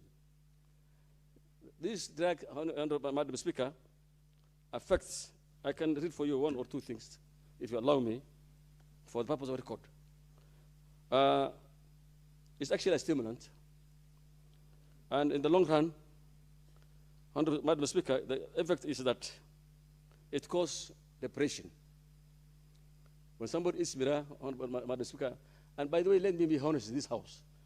I one time chewed miraa when I was a young man, and I know how much it affected me. Today, I even regretted why I ate that thing. And many friends of mine did, and I know what situation they live in today, Madam Speaker. Madam Speaker, you have a difficulty in sleeping, insomnia. because you can be awake for almost 24 hours. So it's only drug that can affect the mind not to sleep. Madam Speaker, it also has oral health issues. The tooth, when you chew miraa, the tooth decay. So you will see a young 20-year-old guy or 30-year boy that has no teeth. He cannot even smile. So because this thing makes, these drugs, substances, makes the teeth decay very early. It causes mouth ulcers. If you look at the miraa chewers, most of them, their lips are peeled off because the growers are using some things they spray for purpose so it can grow fast. So it actually caused a lot of cancer, stomach cancer, and even the lips. Madam Speaker, it causes constant constipation. That if you chew miraa, you might not eat food for 2-3 days. And those young men who chew these things hardly eat and they keep on sleeping. They get insomnia, they cannot eat it, they are constipated. So most of the times you see the miraa chewers going very weak. They cannot be able even to perform some of their functions. It affects even the libido in men. That most of women, there are many people now who lost their marriage. Ladies have run away from their men. It's in my place. Because it causes libido depression. Madam Speaker, it causes a lot of dependence, psychological dependence. It causes, you actually become a beggar because you want to cheat every day because of addiction. So you see people even stealing because to get money for miraa. Madam Speaker, you see people deserting even their children, that they cannot feed them. And instead of taking the money to home, they go to and buy miraa and sit for 24 hours away from their homes. Madam Speaker, it causes, a long use of it causes a cardiovascular problem. It affects the heart. And many people are actually having a heart problem. Therefore, it elevates the blood pressure also. You get pressure, continuous use of it. So we have so many sickly people who have heart problem without pressure as a result of this methionine and cotinine. Liver cases also are very bad because you're chewing that thing and it has those drugs and substances. You have liver problem. People liver sclerosis, what do you call it? I think there's a name they use. That the men who chew miraa have a liver problem. Madam Speaker, it has a lot of socio-economic problems also. Of course, it affects the livelihood, as I said. The money is being used. It causes libido issues, that it causes breakage of homes. Many of them actually, the men and women have left one another. Therefore, miraa, as it is, actually, we know the government is supporting miraa just because of politics, to get the support from our brothers in Meru. So, Madam Speaker, one other thing is miraa is actually only chewed by the Merus, which are not even many. And one other thing, Madam Speaker, that thing has even affected the education systems in Kenya. Our boys and kids are not going to school. Because if they get to learn these things, the mothers are selling miraa, the kids have not even time for the love of their mothers. So it has really caused a lot of social problems to us, to the chewers, and those who make business out of it. And therefore, even the World Health has classified miraa as a substance that causes depression. And as bad, actually. It is bad in Uganda, our neighborhood. It is bad in Tanzania. It is bad in every country. What do you call it? Rwanda. It is bad in Europe, in entire Europe. It is bad in the Middle East. Actually, in the Middle East, if I found, it's life sentence. So today, telling that Nakada to remove miraa as a drug, I think we're misleading this country. As much everybody has a choice to chew miraa. If they want to buy it, let them buy it. But you cannot hold an institution like Nakada, which is there to regulate all drug issues, to remove Mira as a drug. With those few remarks, I beg to support. I beg to oppose. Senator Murango.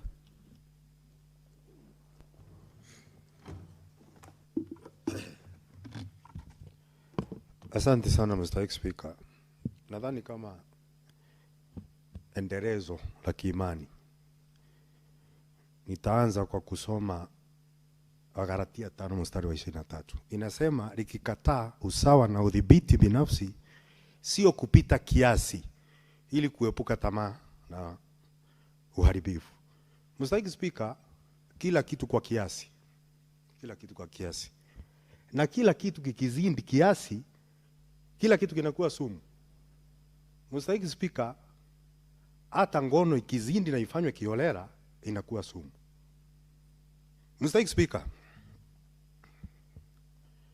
mihogo unaijua, Mr. Speaker. Usipotoa maganda vizuri, pia kuna kemikali ambayo inaitwa cyanide ambayo inaua zaidi kushinda kitu kingine chochote duniani, Mr. Speaker. Maharagwe ile kwa kimombo inaitwa kidney beans, iko na kemikali inaitwa lectin ambao ukikula tu zikiwa mbichi 4-5 utarazwa hospitali, Mr. Speaker. Mr. Speaker, nyama ya bacon ya nguruwe, sausage, zile wanaita sausages, zote huu imesema kwamba hizo ni carcinogens, zinaleta ugonjwa wa kansa. Hata tufaa, uniruhusu Mr. Speaker, inaitwa apple, mbegu zake ukizila pia ziko na inaitwa cyanide. Hata cherry pits pia itakudhuru, Mr. Speaker. Mr. Speaker, nataka kusema nini?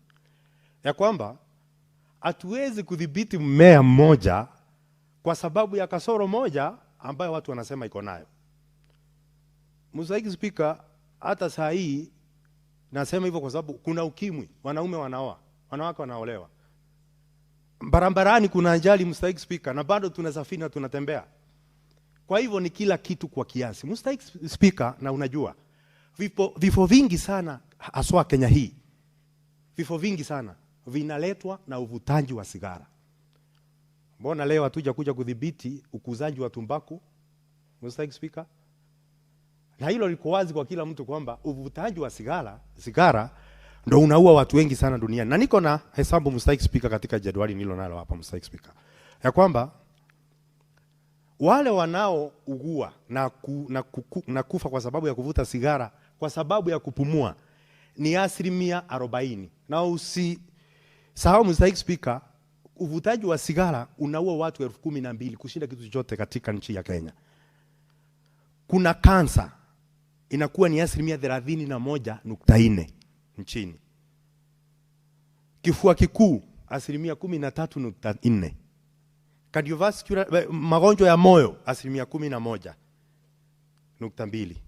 Mr. Speaker, nasema tusiwe na mazoea ya kuja kuleta sheria ili kuweza kuharamisha mazao ama uraibu ambao unaenda kwa maskini. Ndio maana unaona, Mr. Speaker, leo makaa ni haramu, lakini mbao kwa sababu zinaenda kwa tajiri ni halali. Leo hii, Mr. Speaker, ukienda na mbao umembemba na uko na risiti, hakuna mtu atakuuliza. Maskini na gunia moja ya makaa atakimbizwa kila mahali. Zimetoka kwa ule mtu mmoja, Mr. Speaker. Kwa hivyo ndo nasema sheria tunapozitunga na ziwe sawa kwa kila mtu. Nimesikia Mheshimiwa Faki ameenda akisema kwamba hata bunge la Tanzania limepitisha kwamba miraa ni haramu. Mheshimiwa Mtopile kutoka Tanzania juzi walikuwa nasema waondoe hiyo marufuku kwa sababu wameona tayari kwamba inaharibu uchumi, na maneno ambayo inasemwa mengi si ya kweli, Mr. Speaker. Mr. Speaker, mimi nimepeana takwimu ya wale watu wanakufa kutokana na uvutaji wa sigara na mambo kama hayo. Bado sijaona takwimu kutoka taasisi husika inaonyesha vifo vya wale ambao wanakula miraa na mambo kama, Mr. Speaker. Kwa hivyo, Mr. Speaker, ndio nasimama leo nikisema mimi naunga mkono. Mr. Speaker, huwa nasema ukiona kesi ambayo imeenda kwa Juma Mfalme imekaa sana, ujue mfalme wako na makosa. Na saa hii, Mr. Speaker, kwa hii Juba unaona wafalme bando wako. Ni kwa sababu kuna jambo moja ambalo aliendi sawa. Mr. Speaker, ningetaka niongee kidogo kuhusu Mr. Speaker, ningetaka kidogo niongee vizuri kidogo kuhusu umuhimu pia wa miraa na muguka. Mr. Speaker, ukiangalia Mheshimiwa Faki amesema kwamba inaongeza mwili kutoa dopamine. Mr. Speaker, dopamine ni ile ni hormone ambayo wakati inashuka unaanza kusikia vizuri. Kwa hivyo wewe sema kwamba inafanya dopamine itoke kwa mwili wako alafu useme bado inaleta depression, Mr. Speaker. Hayo ni mambo mawili tofauti. Mr. Speaker, kitu ambayo miraa na muguka unafanya pia ni kupoteza hamu ya chakula. Kwa hivyo inatumika kama dawa, Mr. Speaker. Ilibitiwe kwa sababu kama inapoteza hamu ya chakula, Mr. Speaker, na ukienda katika mitaa ya kitajiri, wale watu wanene wanakimbia bila kitu kimewakimbiza na hakuna kitu wanakimbilia. Kwa nini basi isikae na hiaramishwe tuitumie kwa wale ambao wanataka kupoteza uzito, Mr. Speaker? Na Mr. Speaker, siku ya leo enda katika kliniki nyingi sana katika mitaa ya kitajiri, utapata kuna dawa zinaitwa mojaro za kujidunga watu wapoteze uzito. Zingine, Mr. Speaker, zinaitwa Ozempic ambao hata zinadhuru watu, wanangoka nywele, wanakaa vipara kama mjusi. Lakini zao la miraa linatupa tiba ya kuweza kupoteza uzito. Kwa nini basi useme kwa sababu hili ni njema tulitumie pia katika kudhibiti uzito, Mr. Speaker? Kwa sababu sio lazima tuangalie tu mbaya, tuangalie na nzuri, Mr. Speaker. Wakati unalea mwana mzuri na mbaya pia umlee. Mwema ukimpa mchele na yule mbaya mpatie chelele, Mr. Speaker. Kwa hivyo tuangalie yote, Mr. Speaker. Cathinone inajulikana kupunguza lehemu. Lehemu ni cholesterol, Mr. Speaker. Na unajua lehemu ndio chanzo kikubwa cha magonjwa ya moyo, Mr. Speaker. Na kwa hivyo ndo nasema kama itafunwi basi tutoe hii dawa tuweze kusaidia watu ambao wako na shida ya sinikizo la damu na wale pia wako na magonjwa, wako na lehemu kupindukia, Mr. Speaker. Mr. Speaker, hii miraa na muguka pia inaweza kudhibiti uchungu, Mr. Speaker. Na kwa hivyo pia kuna nafasi ya kutoa dawa tuweze kudhibiti uchungu, Mr. Speaker. Mr. Speaker, kuna mambo mengi sana ambao unaweza ongea kuhusu hili zao. Lakini sana sana, Mr. Speaker, unajua nilikwambia ni zao la maskini. Sana sana linaliwa na maskini, linakuzwa na maskini. Na unajua Mswahili siku moja alisema kwamba maskini hendi mkele, na angeenda mkele akanjaza mchele njahazi tere hurudi na upele. Kwa hivyo mimi nitasimama siku ya leo niseme ya kwamba tunapotunga sheria zishuwe tu ni sheria zinaenda upande moja. Mr. Speaker, saa hii mambo yenyewe ndio wavuta mbangi wakubwa sana katika nchi hii. Saa hii tunaongea. Lakini kwa sababu bangi imefichwa, wenyewe wanaenda kununua katika maeneo mengine ambao maskini hawezi fika.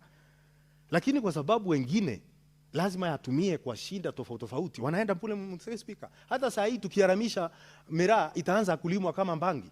Saa hii pesa ambayo saa hii kwa sababu bangi ni haramu, pesa ambazo zingeenda kwa kondi zinapotelea huko chini chini, Mr. Speaker. Na kwa hivyo ningesema, na kwa sababu miraa si lazima, hakuna mtu analazimia, ni uraibu ambao wa kujitakia. Kwa hiari, Mr. Speaker, unafaa uachwe. Kama tunaacha sigara, Mr. Speaker, tuache pia na miraa. Kama tunaharamisha miraa, pale pale pia tuharamishe mpaka uvutaji wa sigara na tumbako. Lakini shida ni nini? Ni kwa sababu mabwanyenye ndio wenye mitambo mizima kutengeneza sigara, na kwa sigara ndio maana hiyo haiguzwi. Lakini hii kidogo ndio itaguzwa. Kwa hivyo, Mr. Speaker, mchango wangu ni huo, na mimi Kirinyaga pia nimechanga hivyo nikijua kwamba wanaokuza hili zao ni Meru, Embu na Kirinyaga kidogo. Na kabla tuja tolea mwananchi ambaye analima kitu chake shambani, ni vizuri tumpatie namna venye ataendelea na maisha yake. Mr. Speaker, kabla huja kubomoa daraja, funza mwananchi kuogelea. Hapa tunaanza sasa kubomoa daraja mwananchi kabla tuja kufunza kuogelea, Mr. Speaker. Asante sana, Mr. Speaker. Senator Robert. Thank you very much, Madam Speaker. I rise to oppose this bill. Madam Speaker, I grew up in northern Kenya, and Madam Speaker, it's worthwhile to really discuss this issue of Miraa and Muguka from the context of real life experience of what it is doing to the fabric of the society in our region. Madam Speaker, I sympathize with the farmers of Miraa in the regions that grow Miraa. God has bestowed them with the right soil and plentiful of rain and water for them to be able to substitute Miraa for another crop. What we have witnessed over the years, Madam Speaker, is a situation where, husbands or fathers have abandoned their families and turned mothers into widows, not by way of death of their husbands, but by way of absence of the fathers as a result of them turning themselves completely destroyed by Miraa to the extent that they become irresponsible members of the society, while they're only turning back home when their health has deteriorated beyond reproach. Madam Speaker, many children have fallen out of school in northern Kenya. And I will want to speak, limiting my discussion to northern Kenya, because that is where my experience centers in regards to what Miraa has done. Madam Speaker, many other vices have gotten encouraged. The illnesses that is resulting from Miraa has become unexplained to the population. Madam Speaker, in the wisdom of my brother Murangu just spoke, the absence of data just only means the fact that nobody bothered to really take care of the issue of finding, to collect data on the level of damage that it has happened. But what we are speaking from is real-time damage of Miraa on the fabric of the society, the population, the health, and other vices that would have otherwise be controlled in that region. Madam Speaker, while I sympathize with the farmers, I wish to state, in very categorical terms that there was a lot of wisdom why Miraa was banned in the UK, banned in the US, banned in Europe, where scientific research has taken place. And NACADA, in the wisdom, borrowed that information and carried out and categorized Miraa as a very serious drug that is not good for the fabric of the society in this country. Madam Speaker, today we should be discussing what substitute support Miraa farmers should be given by the government in terms of making sure they're able to recollect themselves and they get supported through substitute support in terms of subsidy, in terms of support, so that the Miraa farmers are able to approach commercial production of other commercial crops.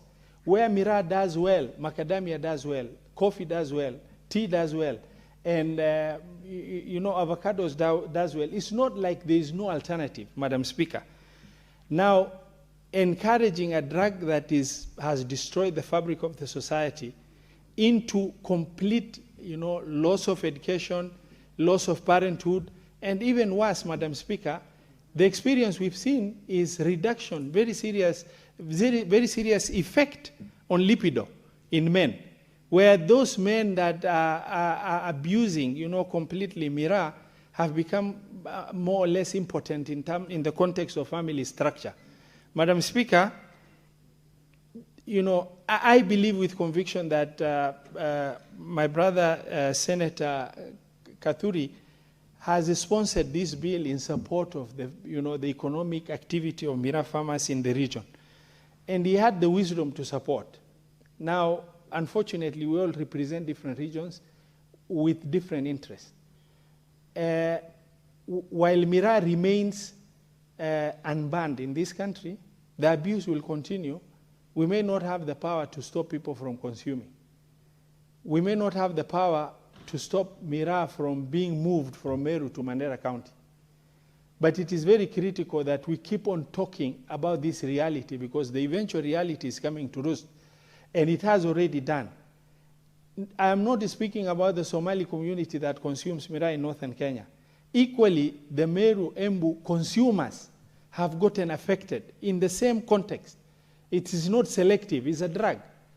And while I oppose the bill, you know, in the strongest term possible, I would wish to persuade the government to really dedicate substantive resources to be able to carry out data on Miraa farmers and support them to approach, you know, to be able to replace Miraa farming with a different cash crop that is healthy for all of us to consume.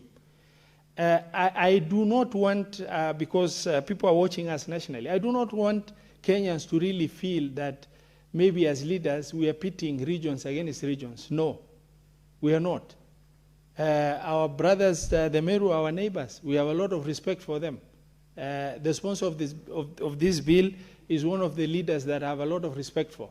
However, the state of destruction of this drug, if left unchecked, is going to really consume our communities very badly.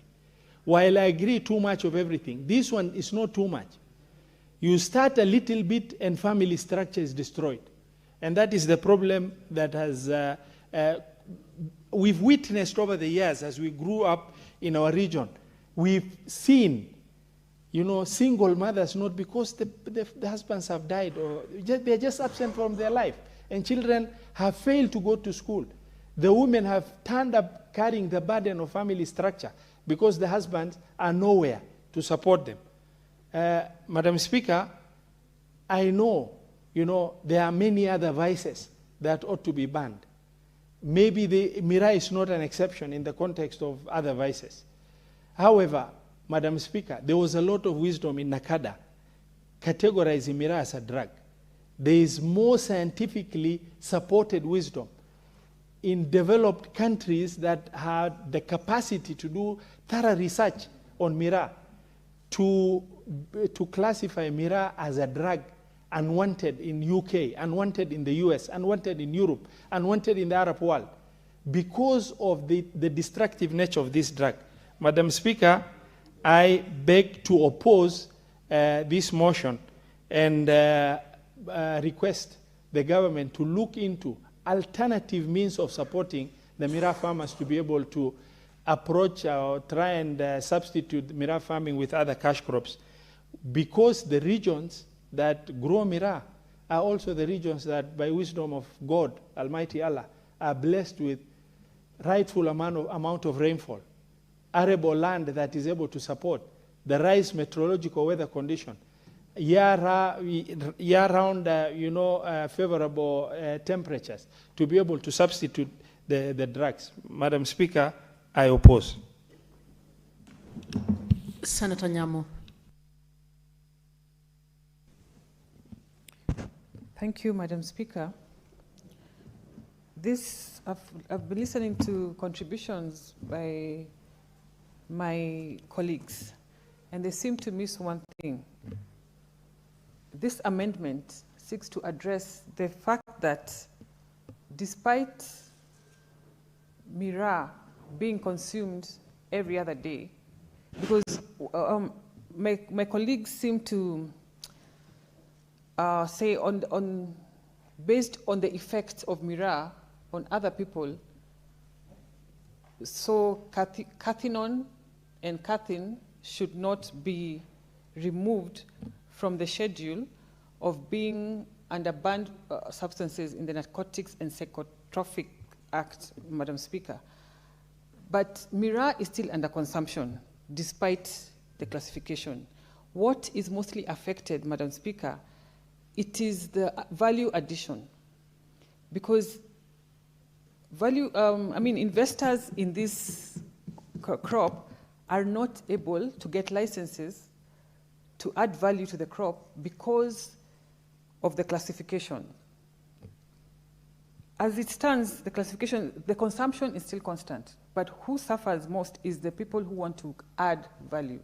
And I think Senator Murungi, what he's doing here through this bill is serious representation of his people. And I think by this bill only, the people of Meru ought to make a decision, because this crop supports over 500,000 families in Meru, directly and indirectly.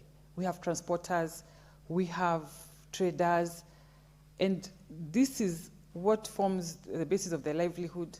It pays school fees, and this is all they know. And Senator Murungi, by way of this amendment, is going to unlock another whole economic activity on the Mira, using this Mira crop by value addition. You know, Jabba juice is being traded like it's an illegal trade right now.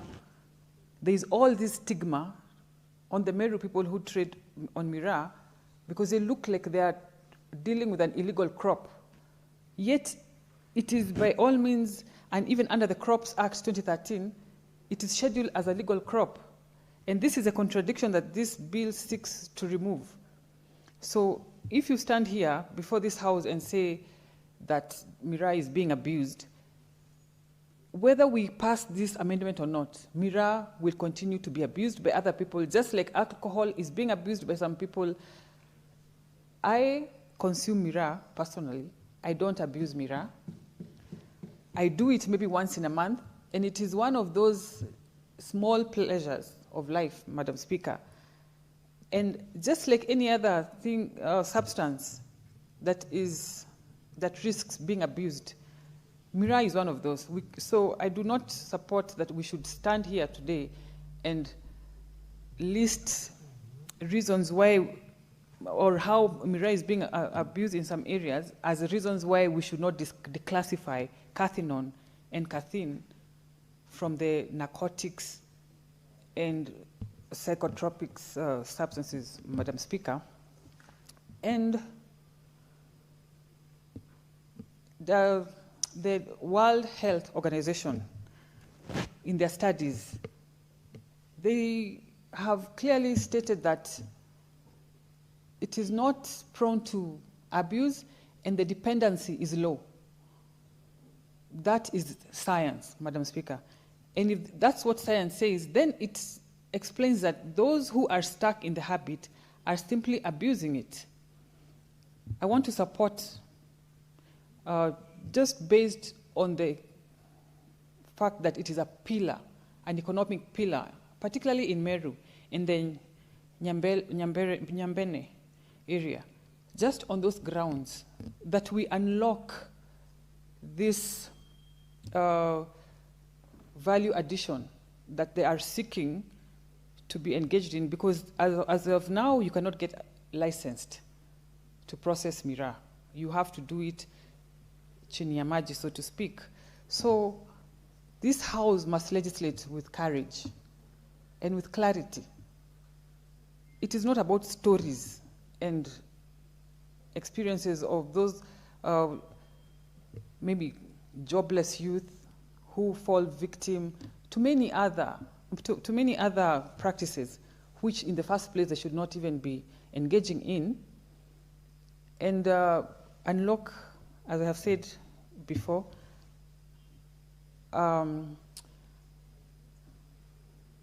as a GDP, they are rightfully very big GDP contributors in the country.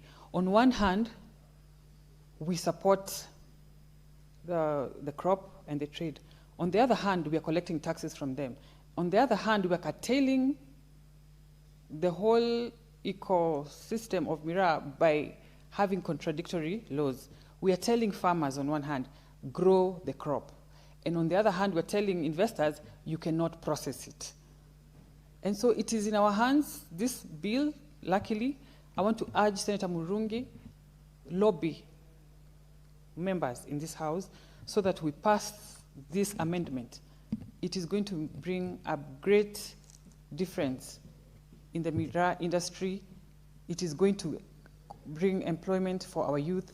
It is going to increase the tax base in the country. And with those few remarks, Madam Speaker, I support. There's no other senator, so the mover may reply. Thank you, Madam Speaker. And Madam Speaker, I really want to thank the members who have contributed either positively or negatively to this important motion. I want to start with Senator Chaligay, Senator Mudigi, Senator Mohamed Faki, Senator Abbas, Senator Murango, Senator Liloba, and Senator Karen Nyamu. I want to really thank them for giving this motion some time to think and to think through about it.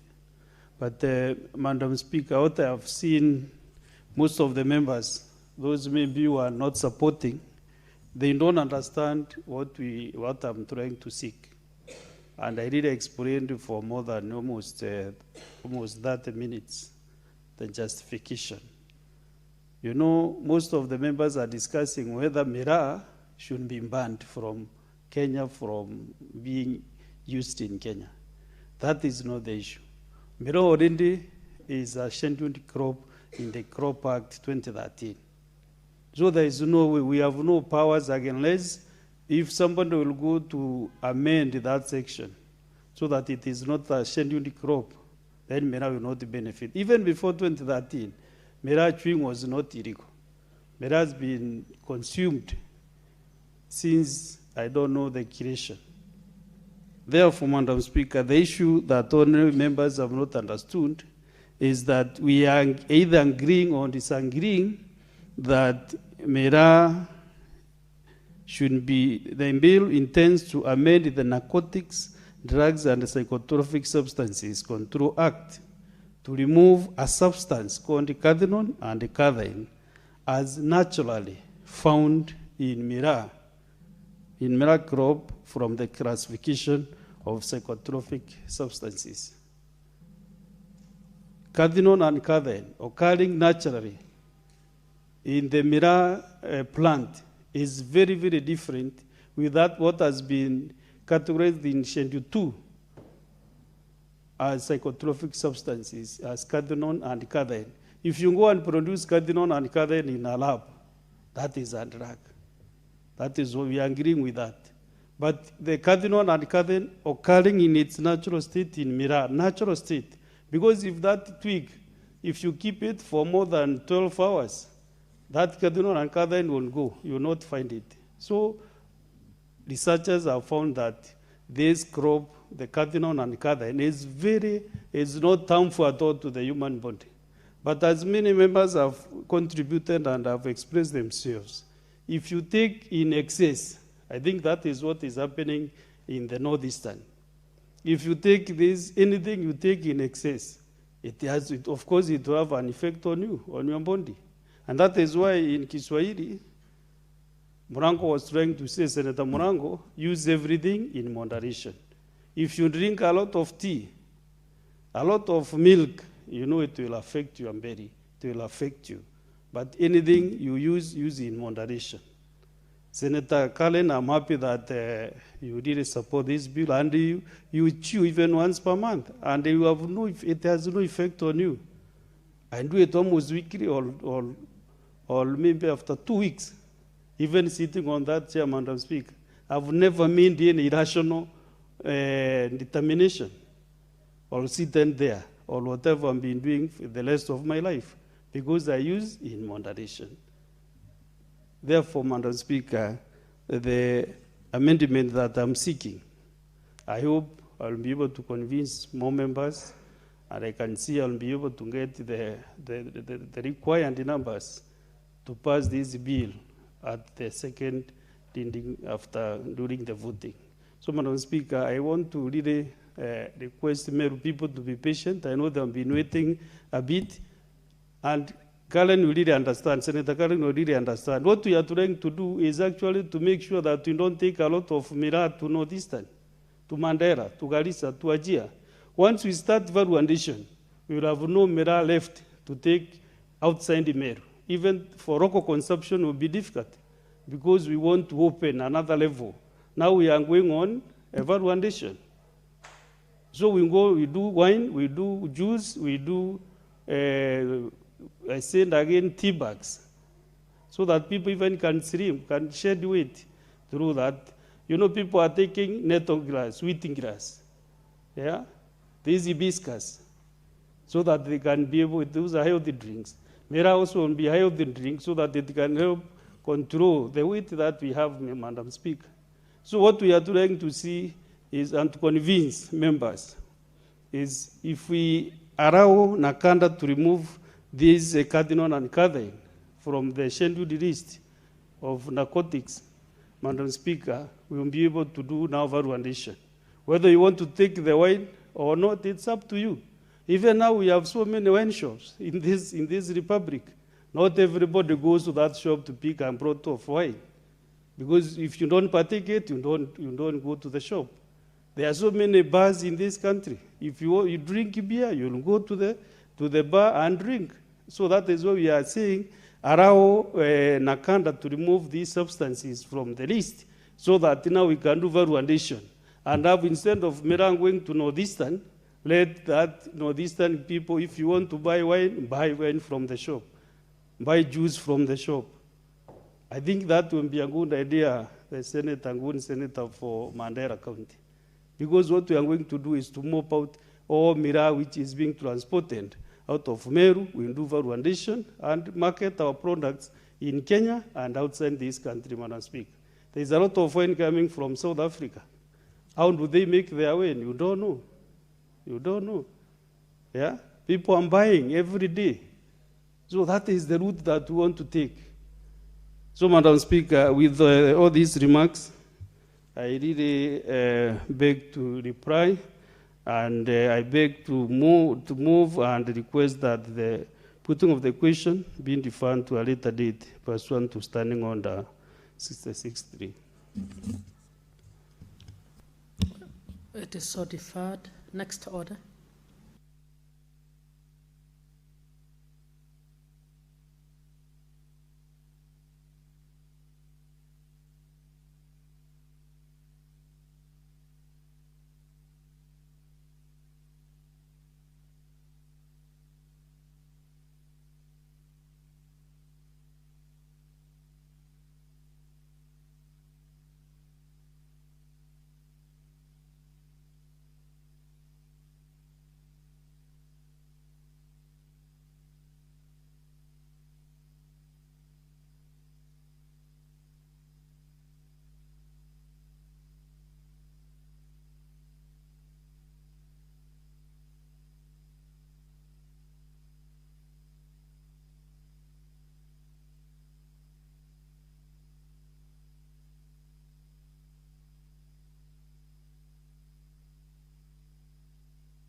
Honorable Senators,